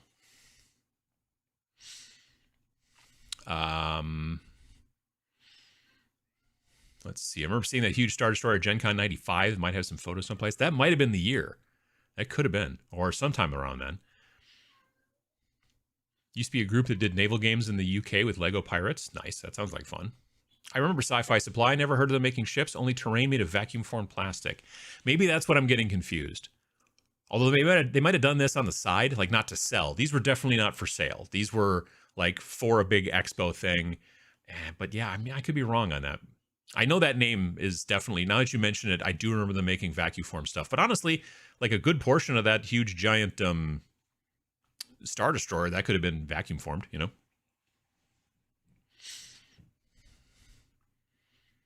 I suspect there will be squats set release as part of the kill team into the dark season. Yeah, it could be. I could see that. Uncle Adam, have you checked out Relic Blade? I have. I just recently jumped in. They have an entire faction of Fishmen. Now, that I have not noticed. I'll have to check on the Fishmen, because that's pretty cool. Let's see here. Adam and Vince are trying to bring sexy back. Well, I don't know if that's going to work out, but I think the 40K is so complex at this point, they really need to do an online interactive living document that is linked to a list builder to help people play. People would pay for that. Some people would, sure. Yeah, I don't know. It's interesting. I got to be honest, as I've been getting more into Grimdark Future Firefight from One Page Rules and using their online, like web-based army builder, I'm amazed that GW doesn't have anything even close to being comparable to that. It's really good. It is amazing how easy it is to build an army with that, with their, and it's still in beta, but it works super, super well. It's really good, and I'm really impressed by it. And yeah, you know what I mean? Like, I don't know. They're a big multi-billion-dollar company, so they have to make as much money as they possibly can. It's just part of being, you know, part of the capitalist world.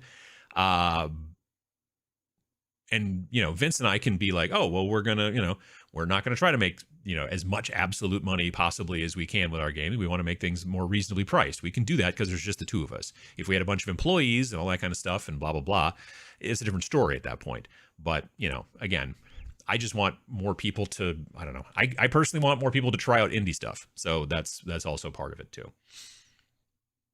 $50 books and the like pushed me out of playing 40K anymore. Shame. Yeah, no, I understand what you said. Excuse me. I really hate when companies try to make a collector's market. You'd think they'd want to sell as many as possible. They're not eBay. Yeah, I don't get that either. Like the concept of like, we make this super limited edition and then people turn around and flip it on eBay and they're the ones making the majority of money. We're only making the initial money. It seems odd. Whereas if you made it less limited, I would think that you would sell more. I don't know. I'm not sure. I don't understand it. GW definitely aiming for the luxury feel. They want the game to look fancy and be somewhat expensive. Yeah, but I think it keeps a lot of people out. That's part of the issue. Yeah.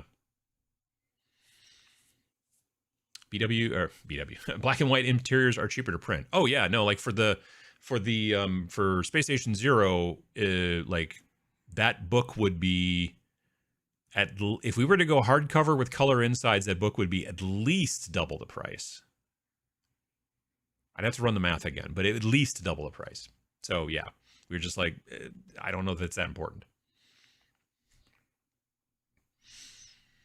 Honestly, the Fishmen are what finally got me into it. I'll have to take a check and take a look. Yeah. I do wish that GW had an army builder for Horus Heresy because Battlescribe consistently has issues with the Heresy rules. Yeah, is Battlescribe working again? I thought that they were like I thought it was like pulled from the App Store, but then it maybe came back or something, and I'm not sure. I know that there was some sort of shenanigans with Battlescribe, but I also thought that I think there's now a Space Station Zero data set that someone has put into it. So I don't know. I should mess with it some.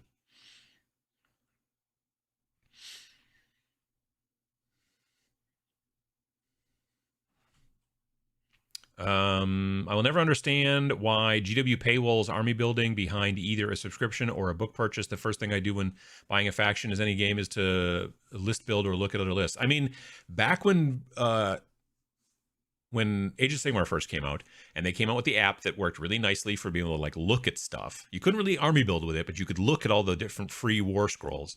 I know that looking at that made me buy models. Sometimes, and this is maybe too much information, sometimes in the bathroom. You know, like you'd be sitting there and you're in the bathroom spending some time and you're on the phone and you're like, and you're like, this is cool. Oh, that synergizes well with this. And oh, that's really interesting. You're like, well, I'm going to have to buy that. So I know they sold me models in the bathroom. But if you're like, oh, well, you can find out more about these models that you might want to buy if you buy the $50 codex first, well, that's certainly not going to happen in the bathroom. It's just the way it works. All right, folks, it's 11 o'clock in my neck of the woods, and so I want to thank everybody for coming by today and hanging out. I appreciate it. Again, if you're wondering, my mom's doing better, and she had very low potassium, and the doctor was like, you got to get to the ER like right now, and we got to give you a bunch of potassium. And she'll be going in on Monday again for more blood tests to see how that's going. Potassium, not enough potassium can make your heart stop, so that's bad. But she's feeling fine, and we'll check again, learn more on Monday. So I want to thank again everybody for coming by and hanging out and chatting and all that kind of stuff. And we'll see you folks soon. If everything goes well, I'll be streaming tomorrow night, Monday night on Twitch as per usual. I was unable to do it on Friday morning. But yeah, I'll be back on Twitch, and then yeah, we'll see you guys again soon. If you're in the Wisconsin area or anywhere near Wisconsin and you're interested, Dragon Fall, which is a convention that me and Sam are going to be at, is coming up 22nd, 23rd of October. So check out Dragon Fall Convention on, the internet. Just type it into Google or whatever, and you'll find it. I forget if it's dragon-fall.com or what it is, but you can find out more about there. But you should check that out. That's the next thing that Sam and I will be at, and we're looking forward to seeing some faces there. He's going to teach some classes. I don't know. I'll be doing some things. We'll see how it goes.